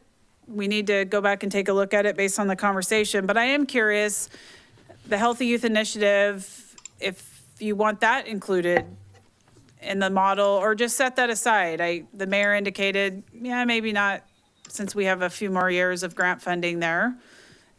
Anyone else have thoughts on? No thumbs up. Okay, so that. Yeah, I'm with the mayor on that one. Okay. I'll just note that it's going to be very hard to go back for a levy for that on a standalone basis in 2 years. So it's not slam dunk obvious to me that we shouldn't consider it this time as well. Okay, I'm not seeing any other thumbs up for the Healthy Youth Initiative to move forward at this point. But I appreciate the sentiment, Councilmember Reynolds. We have Deputy Mayor Weicker. Yeah, I just wanted to go back to Jay's point about seniors, and I think we should thumbs up or thumbs down following that going forward. I think that's a component of this work. So I am hearing support for positions that are resourced to meet the needs of our seniors in our community. Perhaps the work we need to do, I'm seeing head nods, is to go back and look at these positions and recombine them. Great. So head nods for senior support services repackaged. I think I got it. Great. Councilmember Jacobson. Just as a marker, and not to make this the city manager's job more difficult, I think one thing that I've neglected to mention when we're back talking about the ARPA funds, or whatever the acronym is, that we, on that, to that list, if I were making a list, I would add the thrift shop to figure out and possibly devote some resources to that, because we've stopped that whole process here. And I think one of the things that we should think about, and I'm not suggesting this is something we have to do, but one of the questions down the line is, if the thrift shop gets back on the line, how do we integrate the throw off from it into how we're financing the services? And this is not, I just want to put this question up as a marker, and I don't expect an answer or anything else, but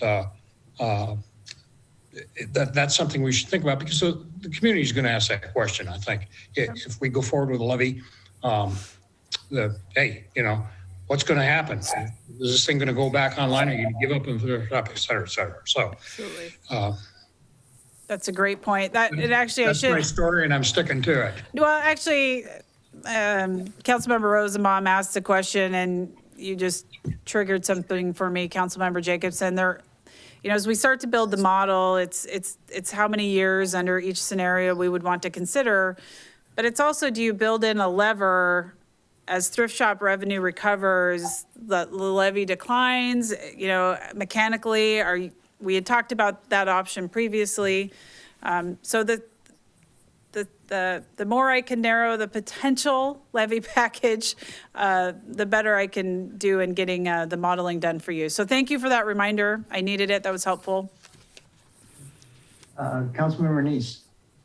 I just want to make sure we capture this, because this has been a very productive conversation, I think. But when you're doing the modeling on school-based counselors plus the restoring the programs assistant plus community-based counselors. What I thought I heard Tamby say is that if you're going to flex anybody into the school, it's going to be the community counselor. That's going to be your pinch hitter. But she also said that the restoration of the administrative services would take a load off of school-based counselors, which would free them up to go do counseling. And I don't know in my mind, because I don't have enough data, which one is a smarter move or if we need to do both. But both of them add capacity to the school-based counseling pool, but in different ways, and maybe even qualitatively in a different way. I don't know. But I'm guessing that when you come back to us, you'll be able to answer that question of which one is a better, which do we need to do? Do we need to do both? If you added the admin, would you not need to add the community-based counselors because you free up enough capacity to make the school-based counselors whole? I don't know the answer to that. We will follow up and also better understand the impact of the administrative work that counselors are currently carrying. We weren't prepared to talk about that tonight, but we will the next time we meet. Thank you for that. Okay. Okay, thank you. If we're going to stick to our schedule, we have 55 minutes, but again, we don't necessarily have to stick to that schedule. So we do have two topics. One of them is probably going to take longer than the other, but I guess perhaps it is wise to take a 5-minute break and then we'll come back, okay? So we'll come back at around 8:11, 8:12, okay? So I'll see you then.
Mr. Mayor, we are live. It looks like we've still got some folks returning.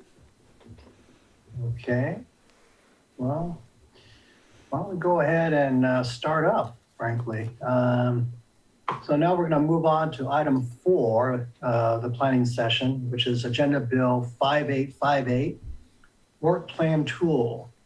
And we did allocate tentatively 15 to 30 minutes for this discussion. So, City Manager, I'll let you go proceed.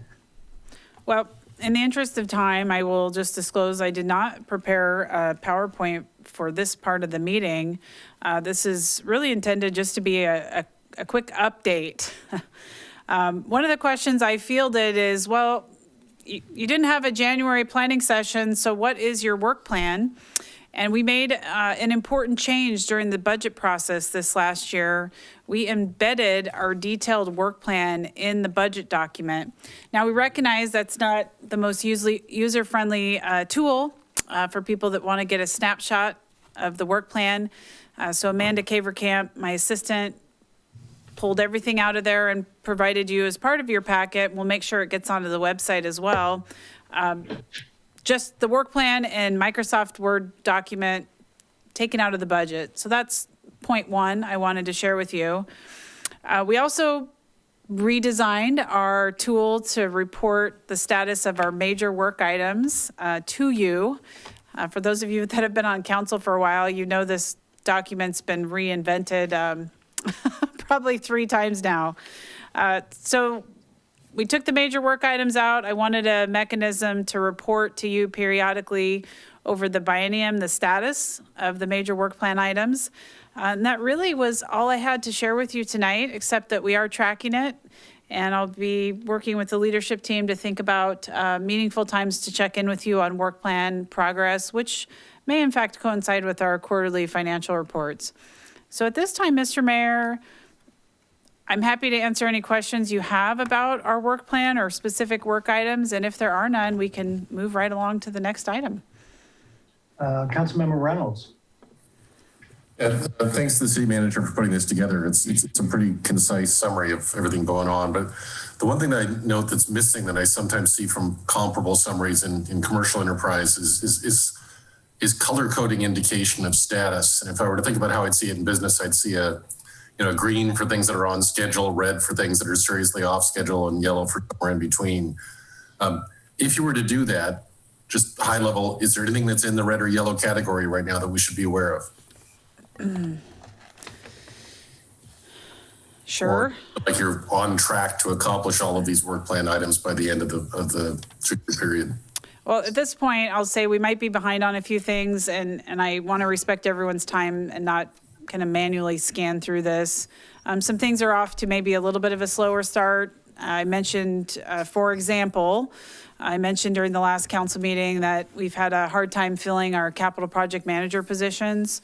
Hopefully we make some progress on that soon. So those projects, there may be, some of our capital projects may be just a bit behind, but we'll work on catching those up. So nothing on red alert just now.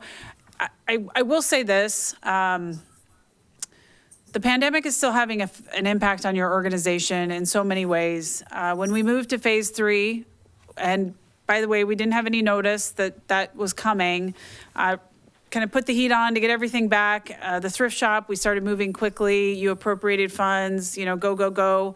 And now we know that we may be switching back to phase 2. So just operationally, how we support our community, there's still a lot of ups and downs. And Councilmember Reynolds, to your point, I make sure I'm alerting you to where I have concerns that things are running behind.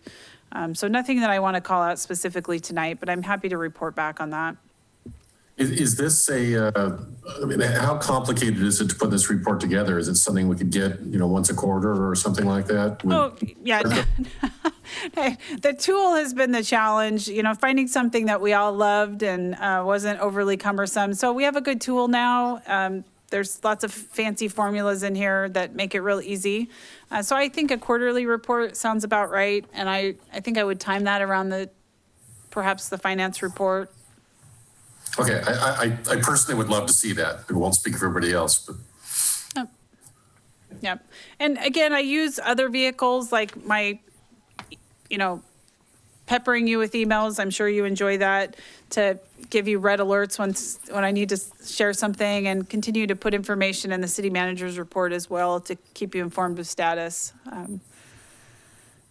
Well, I, for one, will echo support for Councilmember Reynolds' comment about having periodic reports. I think it's helpful, and I guess my question is really, and again, city manager, you don't have to answer them, and it sounds like you're going to do it anyway, and that is alerting us to what projects were supposed to be completed in 2020 that are being pushed into the next year, and then similarly, what projects were to be completed in 2022 that are getting pushed out even further. Sure. It's a general comment. As you said, there's nothing that is a red alert, but again, it's something that would be nice, I think, for the council to be aware of. Yeah. So, anyway, that's one of the things I will say, I've said it probably in different ways previously, I feel pretty confident about the staffing structure that we've proposed, and it's been significantly restructured. Perhaps something that I underestimated was the ongoing impacts of the pandemic on the organization and the community, certainly, but also the ramp up time it's taken us to refill positions, rebuild. So some things are slower out of the gates. You have a workforce that is burned out, to be completely black and white. And the pace that we set is my pace. That's something that I take responsibility for. So we may be pulling things back a little bit to allow us to get these positions filled. We want to do good quality work, mistake-free work, and setting the right pace is for the health of the organization and to ensure we're delivering the highest services, highest quality services possible is my responsibility. So I'm having to do some adjusting right now, and I'm not prepared tonight to talk about where things are shifting, but we'll certainly take the invitation to come back and share where we're at in a couple months.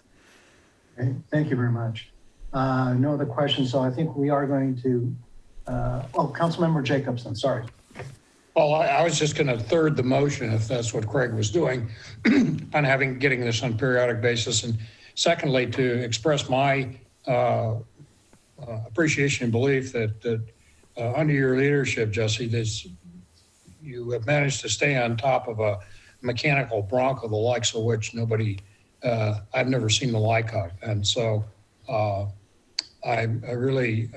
think that you have used a very deft touch on dealing with a myriad of kinds of things and all kinds of things that are new and different and everything else. So from my perspective, it's a job well done. Thank you. Yeah.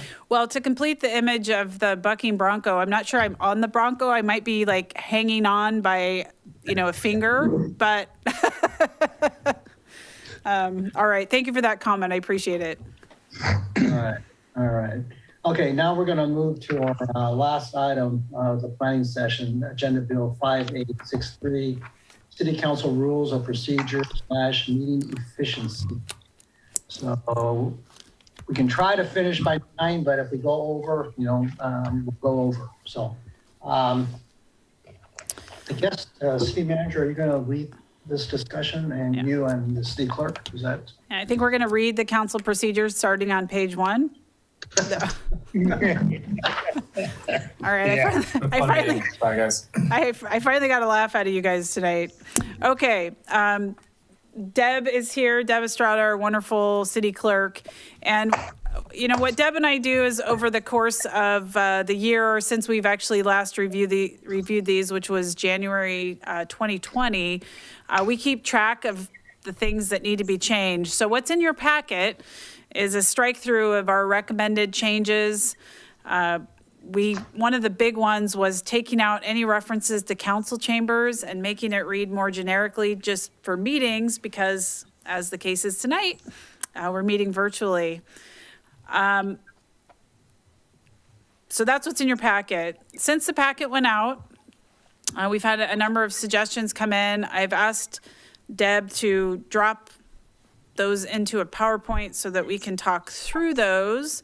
And I will also remind you, I am looking for some feedback specifically on bottom of page 2, top of page 3 regarding future guidelines for remote participation. So Deb, why don't you just pop that PowerPoint up, because we did actually some work on this today. Allie's going to bring that up for me so that I can track changes on this end. Awesome. So this is a team effort for sure. All right. There we go. Thanks, Allie. So next slide. I think I hit nearly, oh.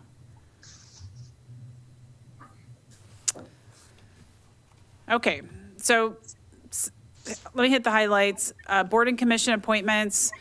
I mentioned to you that we had drafted in that we would fill vacancies on board and commissions within 60 days. That's proven to be a pretty high bar, so we amended the language to allow some flexibility. I already mentioned we made language to recognize our remote meetings and allow flexibility there.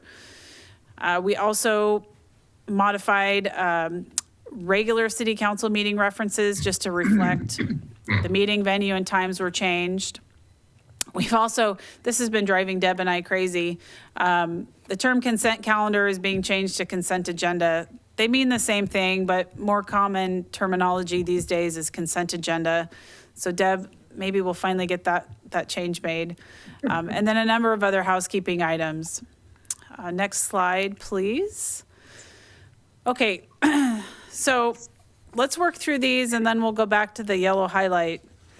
Suggestion today was this one, I think, came from Councilmember Neese, and we've already proposed a change. There's some confusion about the term presiding officer. Actually, there's some conflicts in the document where we use the term presiding officer and the mayor. Let's see. So Jesse, do you want me to? Yep, why don't you pick it up from here? Okay. So Councilmember Neese pointed out some items under what is actually 2.3C, presiding officer, and that really belong underneath the mayor's duties. And so what we did after consulting with BO is we took out item 8 under C and moved it up under council. And we also addressed an issue that came up when we previously had an ethics complaint filed, wherein the mayor, who normally carries out these sanctions, the complaint was against the mayor. And so we reworded things to correct that, should that occur again. So this is just clarifying language for the mayor's roles or duties.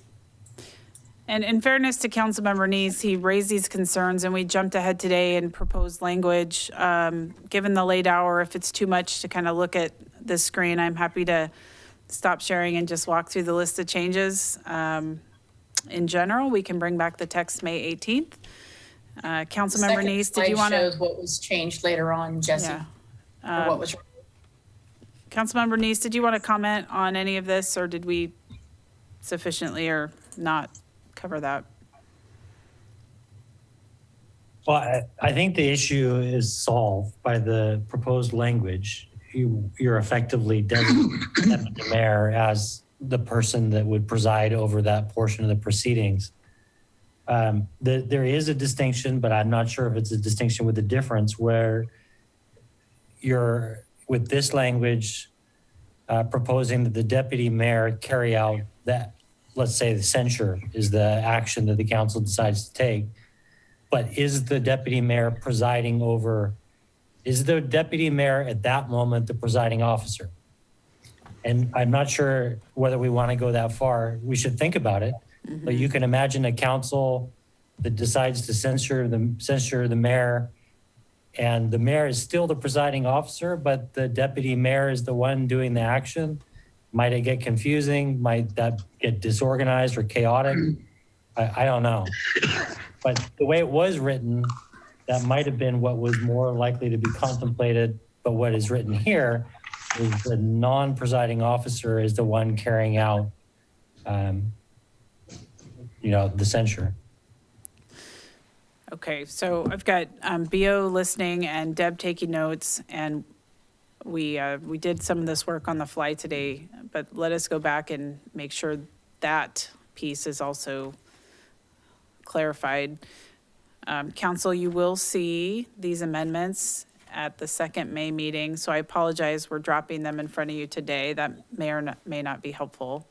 Yeah, and again, this is Benson. I assume we are not going to be trying to draft by committee. I hope not. And so I guess on the second paragraph that you have there, the only comment I have, and this is because it's sort of come up, and that is on the appointment. And I'm thinking specifically of the appointment of the person who is to sort of be the liaison between the city and the city, Mercer Island Chamber of Commerce. That is not addressed in this particular paragraph. And so I'm just going to raise it and have staff think about it. Again, it's not a standing committee. It's not, frankly, it's not any committee. It's not an advisory board. It was simply in terms of the contract that we entered into with the Chamber of Commerce. So again, I'm just identifying that as an issue. That's a good reminder. Okay, all right. You want to go ahead and proceed? Yeah, let's go ahead and flip through these slides, and then we can have a more productive conversation. Okay, so here's the next part of that. Deb already mentioned that we'll strike through some text and move this text to the section of rules of procedure under mayor. Let's keep going. Yep. Next slide. This is the remote participation section. So this language was certainly written prior to the pandemic. You've heard me reference, for lack of a better term, our future of hybrid meetings and having the technology to do so. What I'd like to hear from you tonight is, what is your vision, assuming we can meet safely in person? You'll notice that it says attendance via speakerphone. That term itself, speakerphone, is very outdated, should be the rare exception. So do you want to stop screen sharing and talk about this item now? Yeah, Councilmember Reynolds? Yeah, first comment I was going to make was to note the speakerphone. We need the language up there to be more general. I think philosophically where I'm at on this, where it ought to be is that I think we're better. I think we're stronger. I think we work better together if we're together in person. I'm sufficiently old school enough to believe that. That said, I believe that attendance in person should be the expectation, but we should do everything we can to allow remote participation if it's not practical, be it a pandemic, be it somebody traveling on a business trip, be it somebody traveling on vacation. I think having somebody participate remotely is better than not having them participate at all. And I think we should define some language consistent with that. I think it's a little too strong on the rare exception end of it right now. If you had the pleasure of experiencing a speakerphone meeting previously, the quality of the experience was quite poor. I think the technology's improved. Yeah. And I think if you guys make the investment in improving the chambers, it'll get better still for the hybrid system. And I think it's important to make that investment. I'm seeing general head nods that, when we can get back together in person, that's a priority, but to build in flexibility in the language for remote. Councilmember Jacobson.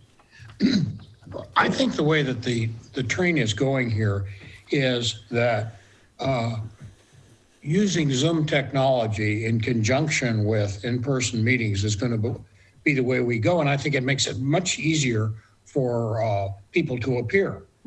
And rather than having 62 people milling around in a rather small space, I think that's where we're going. And so I think that we should be in the future looking to be able to do that for many of our, have Zoom a Zoom broadcast or a virtual Zoom for people in the city to watch. Now, I know that they can watch on something else, but this would give us the opportunity for not only the appearances people, but also for, if we're away traveling. If the planes come back, I'm going to be in the Central Pacific for 3 weeks plus this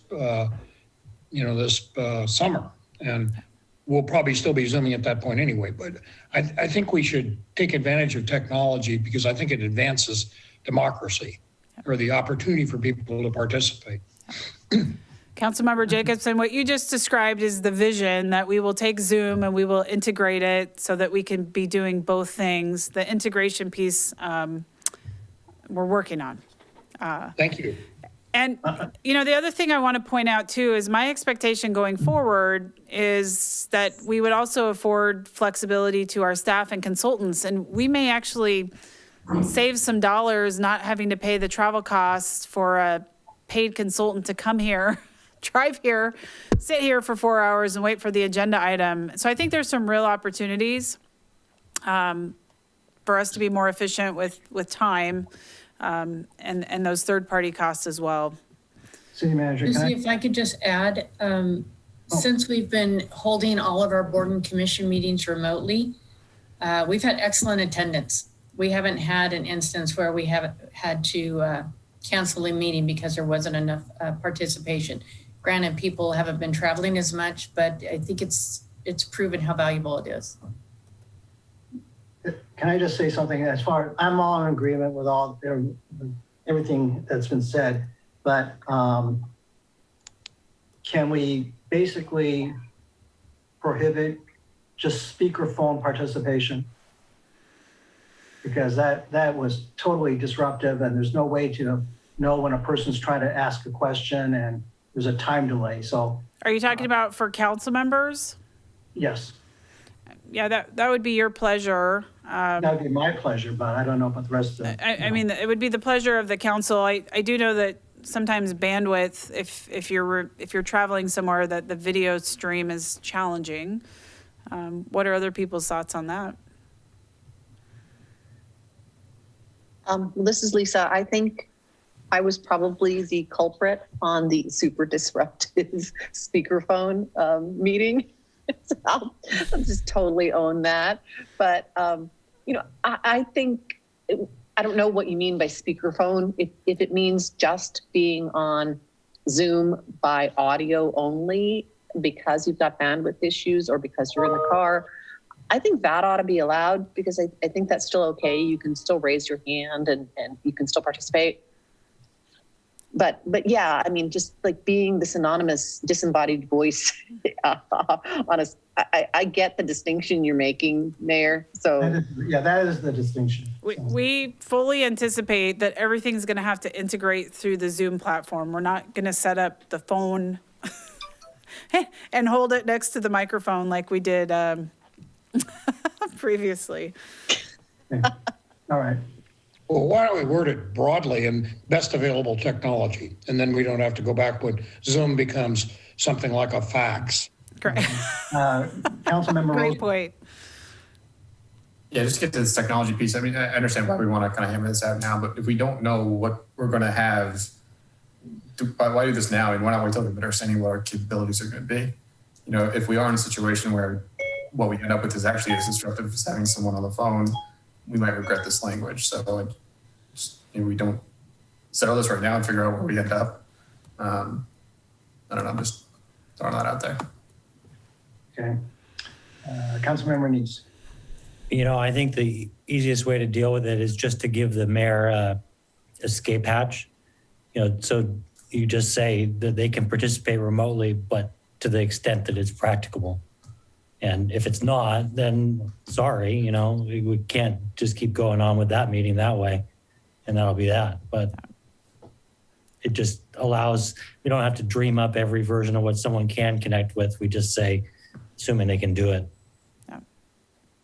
If I may add, I think it's kind of like taking the word chamber out of the entire document. You just remove via speakerphone and it becomes remote attendance. And to attend a city council meeting, may desire to participate in the meeting remotely and just eliminate by speakerphone in all of this. Well, this is going to come back to us anyway, Yep. so I'll make mention the drift of the conversation. So thank you. That's great. Want to get to the next item? I'm not sure who's controlling the screen. Yep. So the next item, I believe, is a discussion. We're kind of going on order through the document here, jumping around a bit. The key to the city section, and that is section 3.3 F2 on page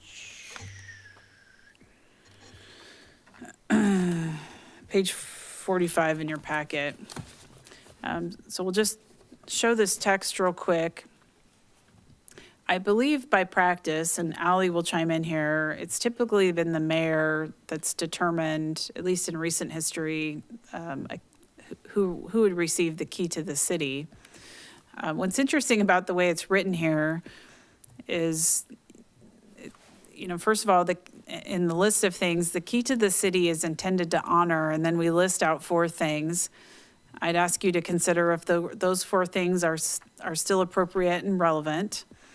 And then that final paragraph, it basically says the mayor, deputy mayor, city manager, and or staff designee shall determine approval of key to the city requests.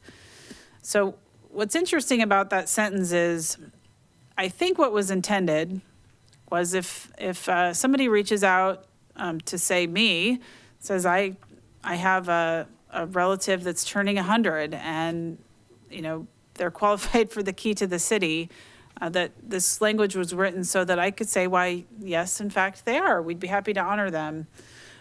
But in practice, it's not really been what's happening. It's really been running through, the office of the mayor.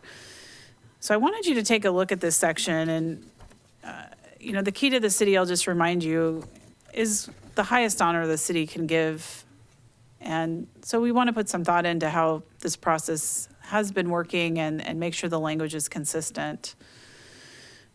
Does everyone have their packets? Should we go ahead and stop screen sharing for the discussion part of this? And Yes, by the way, credit to Councilmember Neese. He was doing some really great reading today and called this one out. And Ally, what did I butcher here in terms of describing the process, since you've been here much longer than me?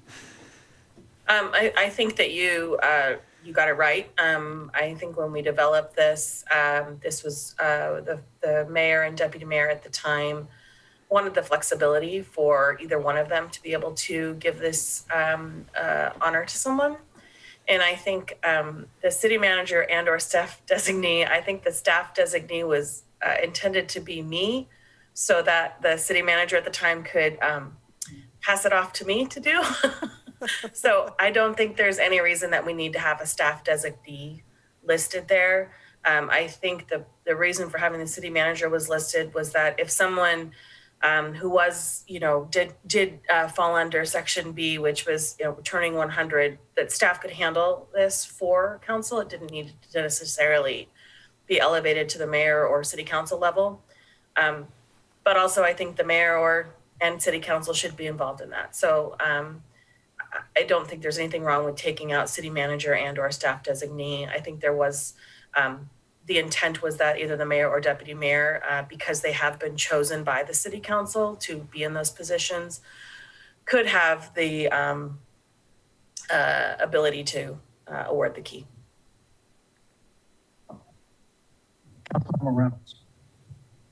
Yeah, I think it's important for purpose of this to separate the types of categories of awards and things like somebody turning age 100. That's an interesting thing to give an award for. Clearly, they either turned 100 or not. I'm totally happy with the rules as written there. Ally can do it, Jesse can do it, Mayor can do it, anybody. But when I think beyond that to some of the more discretionary ones, I'm reminded of the last 4 years and some of the ways the Medal of Honor was given out to people that I would argue were completely unworthy in many cases.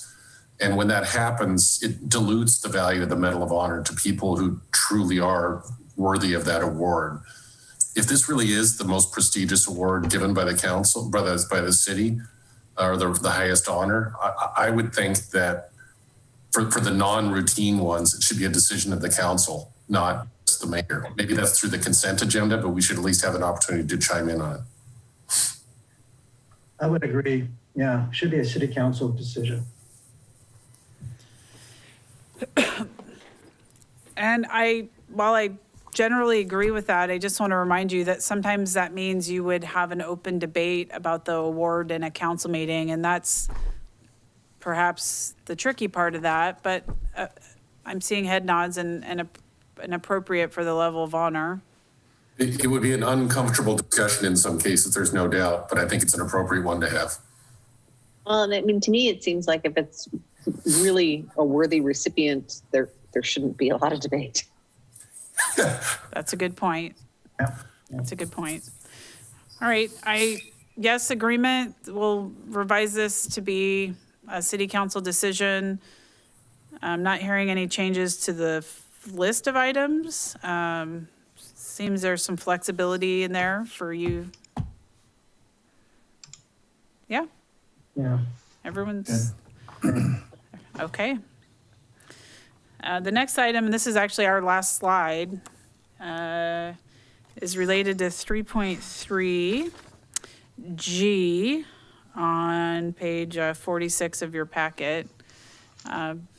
So the request came in today from Councilmember Anderl, and I would be happy, Lisa, to have you speak to this, to amend this section so that speakers at our council meetings give their name and city of residence.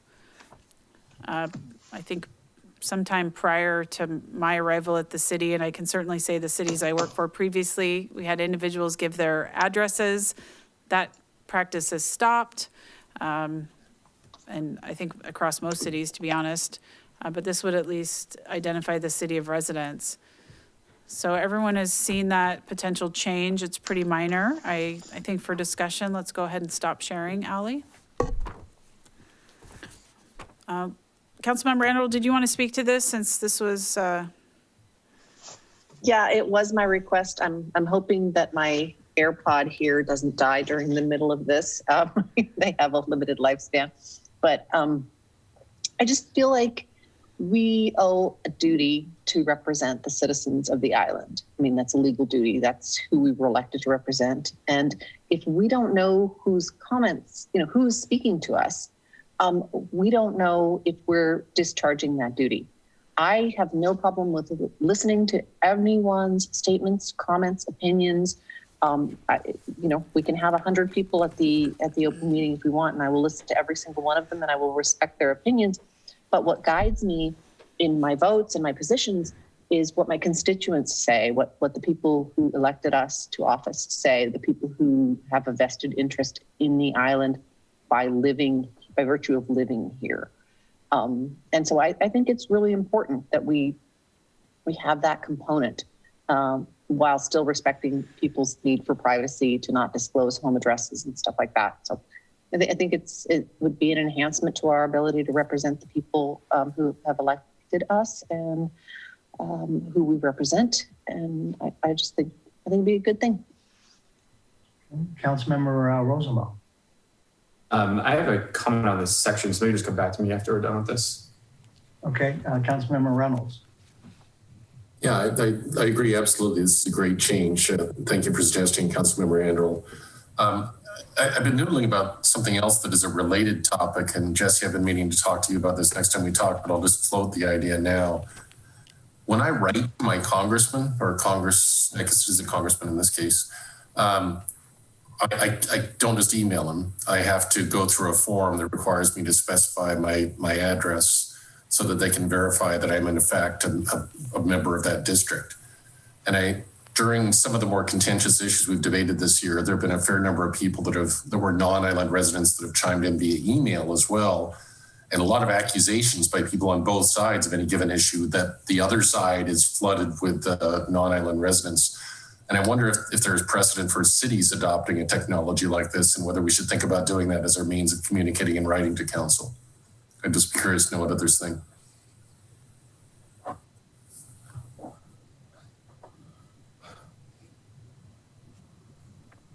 I'm not sure what I would think, but I know the frustration when trying to write to a congressperson who's not representing my district. I mean, I can't get it. It screams me out. So, number one, I'm okay with Councilmember Andros' change. I guess I'd have to think more about what you're talking about, Councilmember Reynolds. I really haven't given that much thought. So, to your point, I hate this when, I'm trying to write to a committee in Congress that my congressman does not serve on. I understand why it's problematic in those situations. I do think in this situation, to Councilmember Andros' credit, I think it's important to know when we're hearing from residents versus when we're not, and to be able to defend if one side accuses the other of flooding the council with off-island interests voicing their opinion. We can say, no, they're not. We've checked. Having been on the, or if they are. Craig, having been on the receiving end of those emails to members of Congress, people get pretty creative when it comes to when they want to get through. And yeah, you can make up an address and it's hard to prove. Yeah, I mean, I think, I'm supportive of Lisa's change, but that certainly doesn't mean that someone's going to be truthful if they want to say they live here and they don't. Right. How are we, there is no foolproof system. Yeah. I understand that, but I rely on most people who are going to go to the trouble to appear either in person or via Zoom to speak, to be candid about that. okay, I'm not sure if we're going to get an answer to your question, Councilmember Reynolds. It sounds like, I don't know if the technology is probably there, but whether or not the city wants to spend the time to really resource it out, I'm not sure if we're there. I don't see, is there a general consensus to pursue that or just let it drop right now? Well, I think I for one, agree with my colleague Reynolds on this one.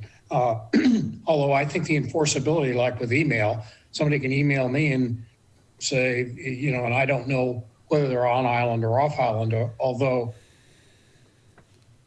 I tend to think that people will usually say, if they're on island, I've lived here for 81 years and it's something like this. But I do believe that because on issues I'd like to know, as Councilmember Androl has said, am I speaking to, or somebody speaking to me that lives on the island whose voice has special importance to me, as opposed to somebody who doesn't live on the island. So but I'm not sure how enforceable it is on the written part of it. Jesse, is there a way you can at least take a look at this issue to see if what does it involve?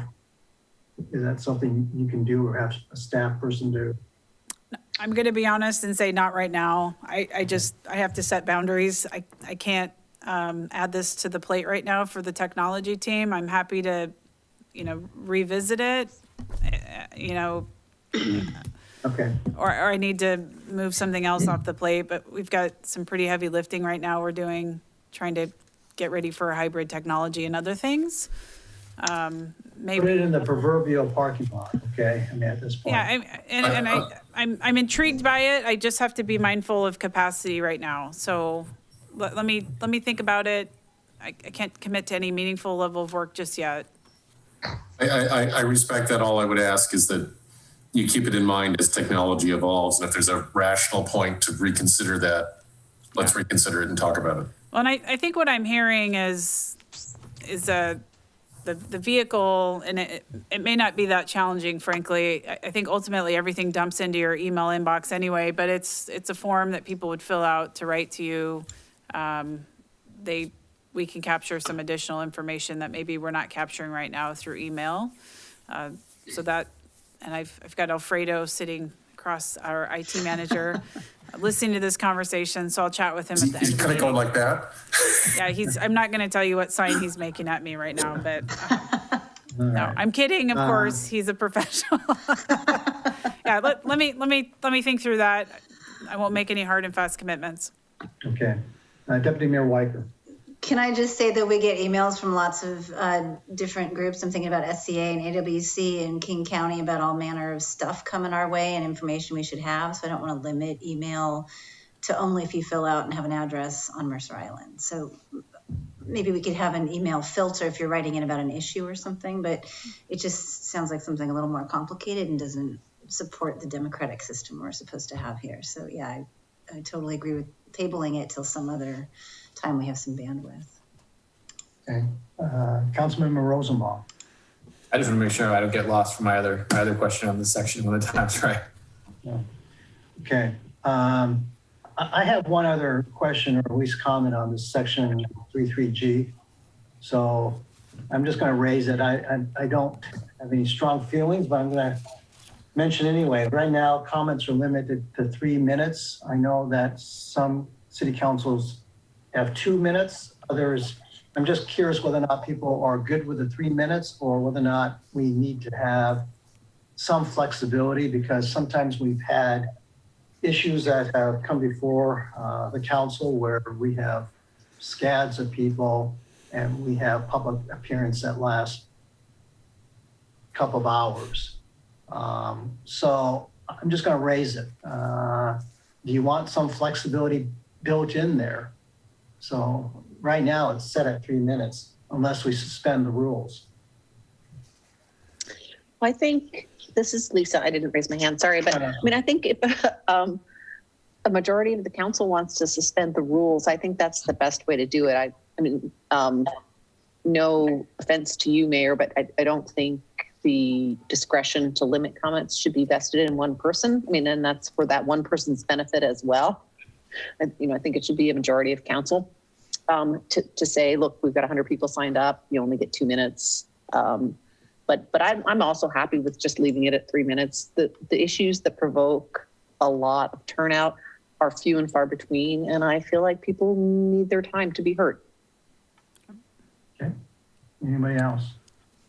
I know one city did something and I think they reverted back where their rules of procedure said we have an hour for public comment and the rest of public comment will move to the end of the meeting. In practice, they just extended public comment. Okay. Yep. All right. All right. I just raised the issue and it'll die there. Councilmember Rosenbaum, tell us where you want to jump in here. Tell us. Yeah, thanks. I just noticed, if we are moving to a more hybrid setup for our meetings, it's not really a fair setup if you're in person or if you're remote in terms of appearances, where you can kind of just jump in if you're there in person at the end, but you have to register if you're going to do it by video. I don't know if we make everyone wants to speak register, or there is some option where if you're wanting to hop in from not in the chamber. I just think we need to make sure that's equitable. I imagine, and Deb and I can talk about this and she can chime in here, that we would invite everyone to continue registering. It is certainly helping us a lot, have the email address and be able to communicate, particularly if things change. And then we would go in the order. What we're not allowing now is obviously people just to drop into the virtual meeting and speak. So my question would be, in a hybrid environment, would you still, and I'm guessing the answer would be yes. Would the mayor typically say, is there anyone else that would like to speak, to anyone that might be in the audience? Am I on the right track here? Deb? My concern would be is that right now, the only people that are registered for the meeting are council members, staff, consultants. Everyone else participates as an attendee, and the only way that we are able to give them speaking permissions is to elevate them to a participant, and that's why we need that registration. I don't know if there really is a way, and quite frankly, there's been a lot of banter between clerks across the state about this. I don't know that there's another option out there.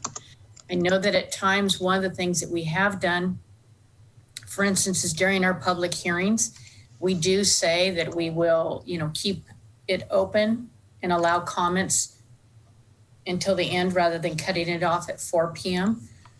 So if I get an email or a phone call or something in Teams, whatever, somebody else says, and somebody's asking to speak for a public hearing last minute and they haven't registered, we do let them in those instances.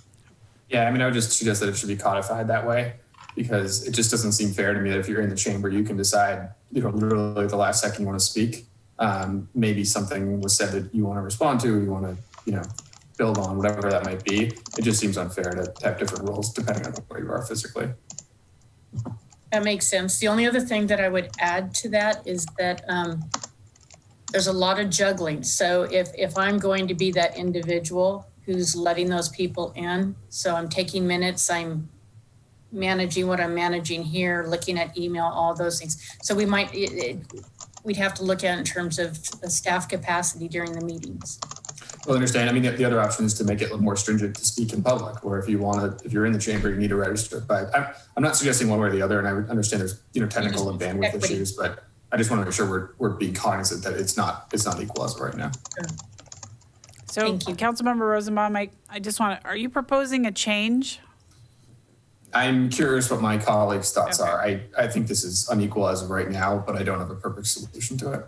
So when we were in person, I just want to remind everybody that you would walk in the door, you would sign up on a sheet, and we went in the order of the sign-up sheet. And at the end of public comment, the mayor would say, is there anyone else that would like to address the council? So it allowed a split decision for anyone that was here listening to jump in. My preference would be that whether it's in person or virtual, that somebody register with the clerk by 4 p.m. And I think that's equality, and I think that gives Deb a little bit more management ability. And one of the things that I've observed is that people come up in the in-person one and walk up and register at the last minute and say, either last minute or when the presiding officer asks for if there's anybody else, he'll get up and say, yeah, me too, me too, me too. And I don't think it ends up meaningful comment. And I think having to register earlier makes people have to think through what they're going to present. So, I'd be comfortable if everybody registered, regardless of where the meeting's taking place, in virtually or in the chambers. We can draft the language as such if I'm seeing kind of general head nods. Yep. Okay. We've gotten through our list and the items that were shared with us by you. Is there anything else? City Manager Bond, there is one more slide about sanctions for rule violations. I lied. I think this gets back to a suggestion that was made by Councilmember Neese. Yep. I've done a sufficient job of stealing Councilmember Neese's thunder all night when all these suggestions came from him, but this was the clarifying language we were talking about in the event that the mayor is potentially being censured or otherwise, that then the deputy mayor shall preside over the public censure. And so the only thing to contemplate with this language is if the deputy mayor wasn't at the meeting, you'd be left without anybody to do it. If you use the language of presiding officer, you would have somebody to do it. It's unlikely to happen, but it's just a decision on how you want to go with the rules and be consistent. And I have not circled back with the city attorney about, I think,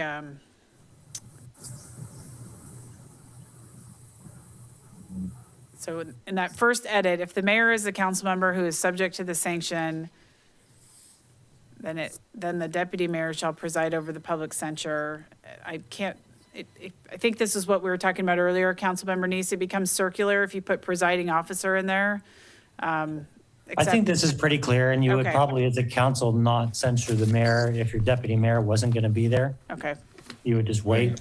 But the nice thing about this language is it does make the deputy mayor basically presiding over that section of the meeting, so that they get to call on council members and conduct the vote. Yeah. You know what I mean?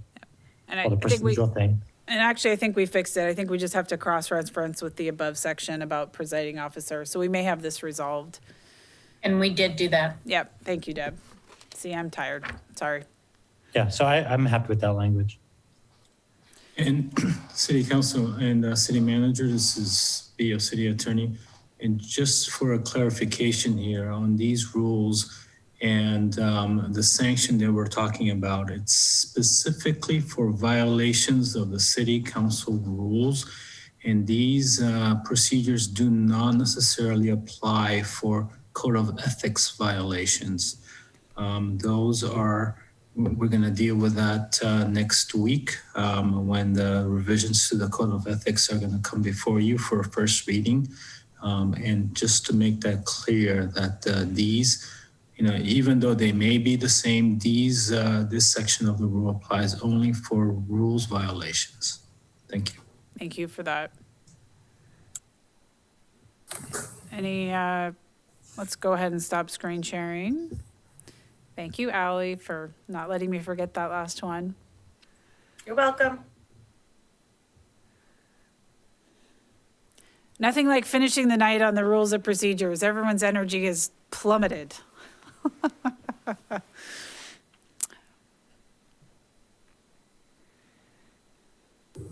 Mr. Mayor, can I jump in? Or you're on mute?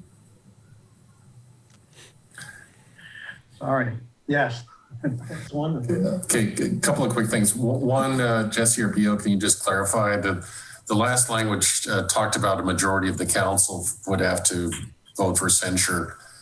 The language we started off looking at seemed to imply that the mayor himself could impose punishment for rules violations. Did I misunderstand that, or does it always take a majority of the council? It takes the majority of the council, but the person who follows or gives a censure in the open public meeting would be the mayor or the deputy mayor if the mayor is the council member who's being sanctioned. Okay. And then second quick thing, Jesse, I have a few other small suggestions at 9 o'clock. I don't want to drag anybody through them here. I think they're non-controversial. How would you like me to handle that? Should I email them to you and BO? Should I send them to the whole council? What would you like me to do? I hate to do this, but it really would be best practice for you to put them out tonight. Okay, can I quickly walk through a few then? Yep, please. Okay, I'll try to be fast. Let me go back to the beginning of this. First one I believe was in section 1.3.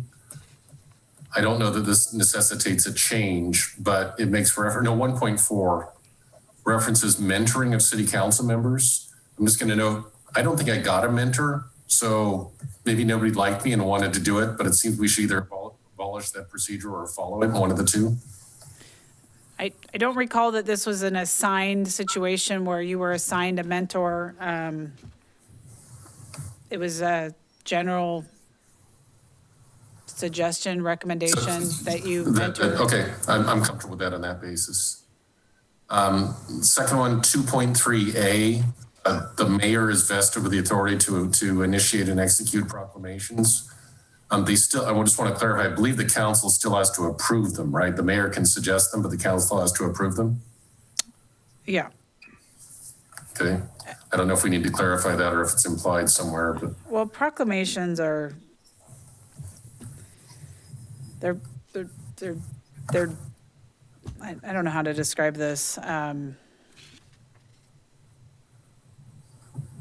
They're not Thank you, a Ally. policy, or they're not an ordinance or a law, and they're not necessarily a policy of the city council. They're more of an acknowledgement of a program or a service or a special day. So in most cities, a proclamation can be issued by the mayor. It doesn't necessarily have to be approved by the council. We do put them on our consent calendar right now, or consent agenda, as we use a new word, but they're not technically approved by the council. It is one of the things that the mayor has the ability to proclaim. Okay, I guess I'm comfortable with that. If they were not on consent, it simply reads as the mayor proclaims, and yeah. Okay. Alrighty. Next item talks about when items are pulled from, it's 3.3H, I believe. Talks about when items are pulled from the consent agenda, they become the first item of regular business. Has that been consistently followed? I thought in a few cases we'd put things to the end of the meeting. And does it need to be followed? Items from the consent calendar or the consent agenda have historically been pulled, when they're pulled off the consent, are put as the first item on regular business. There have been times when we have, for instance, if council has come out of executive session and they've decided to add an item that has been added to the end of the agenda. Of course, Ally can speak to 15 years history prior to me on what the practice was. It's not a bad idea to make that language more flexible. There may be some reason that if it gets pulled off consent, it doesn't go ahead of other items. So I'm supportive of modifying that language. It's up to you all. I would think having that as the default position, but that the mayor could choose where it goes, I think is a reasonable change to make. Can I just step in and just suggest that Robert's rules allows the council to do this by a vote of the council and that we shouldn't change any of that and reinvent the wheel? Like, just use Robert's rules and you can have it tabled even to a later meeting. That's reasonable, I guess. Okay, we'll take a look at that section. And keep going. Okay, 5.5, Jesse, that lines up with the discussion you and I had the other day. You talk about advanced feedback to staff if there are questions. Do you want to put timing in there that says at least 48 hours in advance should be the target or anything else like that? So top of page 51, I already changed it to at least at least 48 hours. Okay, because the version I have does not specify that. But, oh, wait, there we go. It does say that. Oh, never mind. I missed that in the earlier sentence. Okay, never mind. Next one. This is a question in Appendix A, number 5. It talks about no further citizen comments may be heard when there's a motion second on the floor. That implies that you could have citizen comments during the middle of a meeting, and I don't think you can you? So I'm not sure what the point of that is. Actually, I believe we can. I think, and I couldn't produce the reference. I think our rules allow additional citizen comments. Am I misremembering that, Ally or Deb? Anyone remember? I don't know if it's in the rules. I know that we have done it where we have allowed, for instance, if there's been the planning commission chair has been in the audience and we've allowed him to speak to an issue that's before council under regular business. Okay, that's fine. And the last one, there's a spot. And you want to get rid of the word citizen, I mean, to be consistent? Oh. Go ahead. I'm sorry, Craig. Oh, fair point. Go ahead. The last comment was at one point it says something about, I've already lost the reference, but it says roll calls may be requested. But don't we always effectively do roll calls? Because Deb distributes a voting log, so she's getting the list of who votes every time.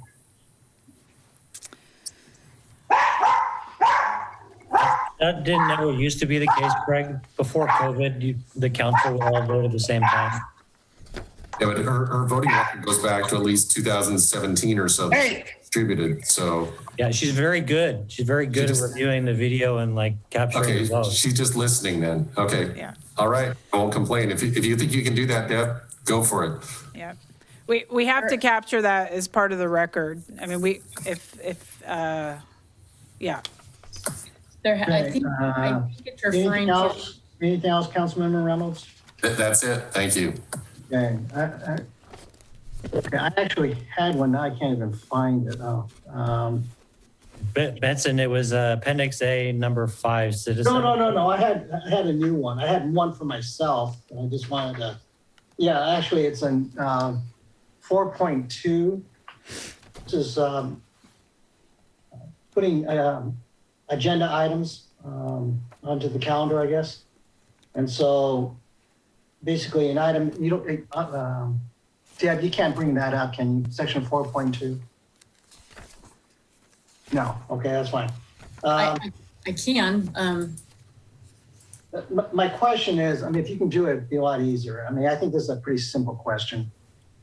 I got it, Deb. Thank you, ma'am. 1 second. And I apologize for not getting this to you guys earlier, so.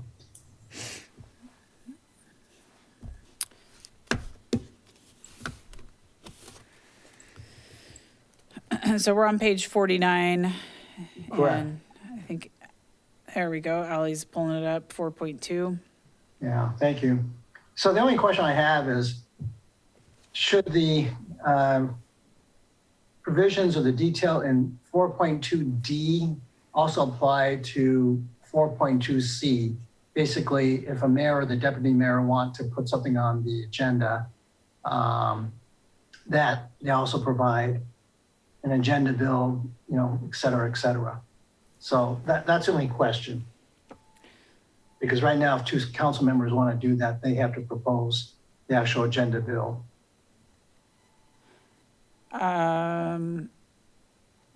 Actually, given the plan of government, maybe C should go away altogether. Yeah, well, you know. Well, I like Benson's idea, kind of that maybe D is just by any two council members in writing or with phone confirmation, no later than, noon, whatever. And then there's a subsection E, right? The proposed item. So it applies. So subsection E that says the proposed item will be added to the agenda. Well, hang on a second.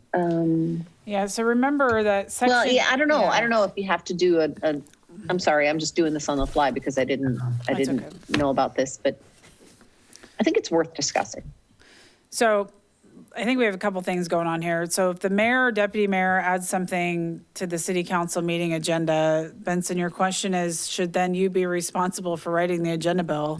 Well, that are also, I mean, the two city council members, they have to do this 7 days prior to the meeting. So I'm not sure why the mayor and deputy mayor, why they should be held to the same standard, I guess, or time frame. Well, if you read further in D, so by allowing two council members to put something on the agenda, you're putting it on. I think we've only done this once since I've been here without an agenda bill.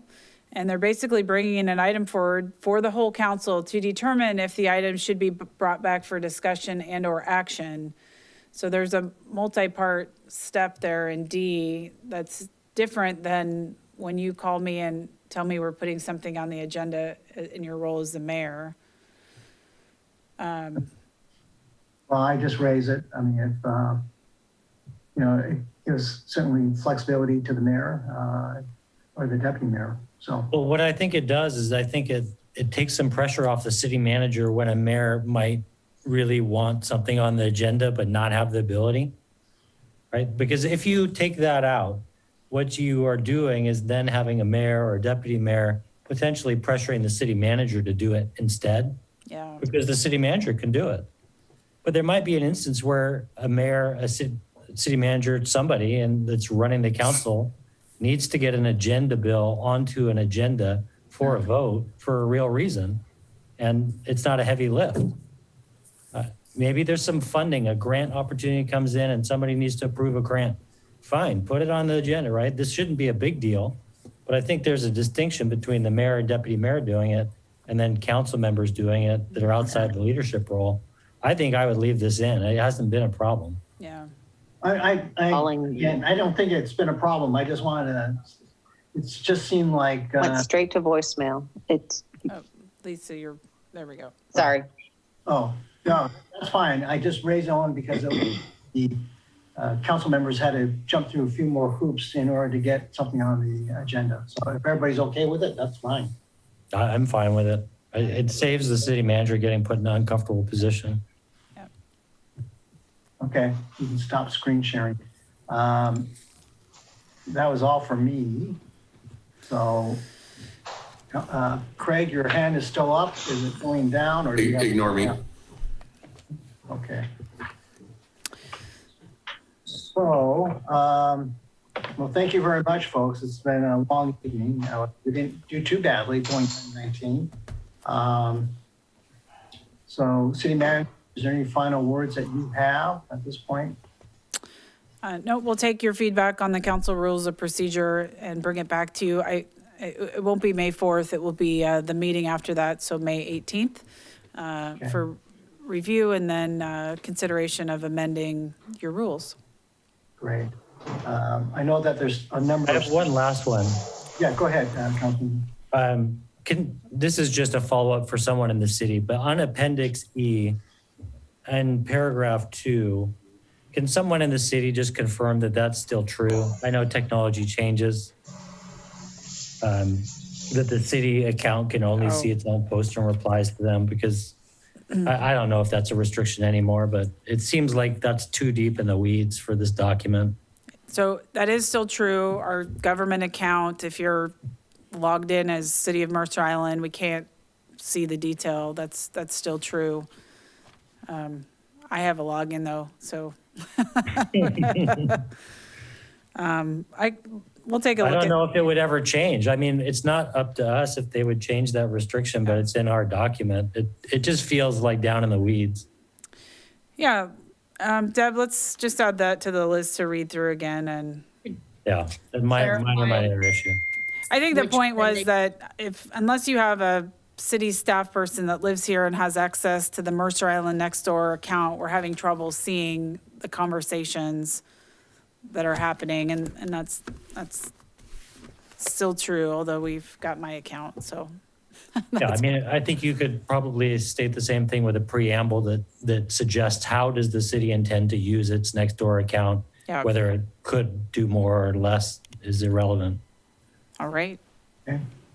Well, thank you for the discussion. I mean, if you just look at the front page of our exhibit, these rules of procedures have been amended several times. And so when we find out things don't work, then obviously you can come back in and amend them so that they actually make some sense. So anyway, I see that we still have a number of people from staff who are here. And again, want to thank them for spending the time, spending a little bit of their evening with us and working with us to get through this planning session. So again, thank you to everybody. There being no further business to come before the council, the time is now 9:21 and the planning session is adjourned. Please remain seated until the city staff have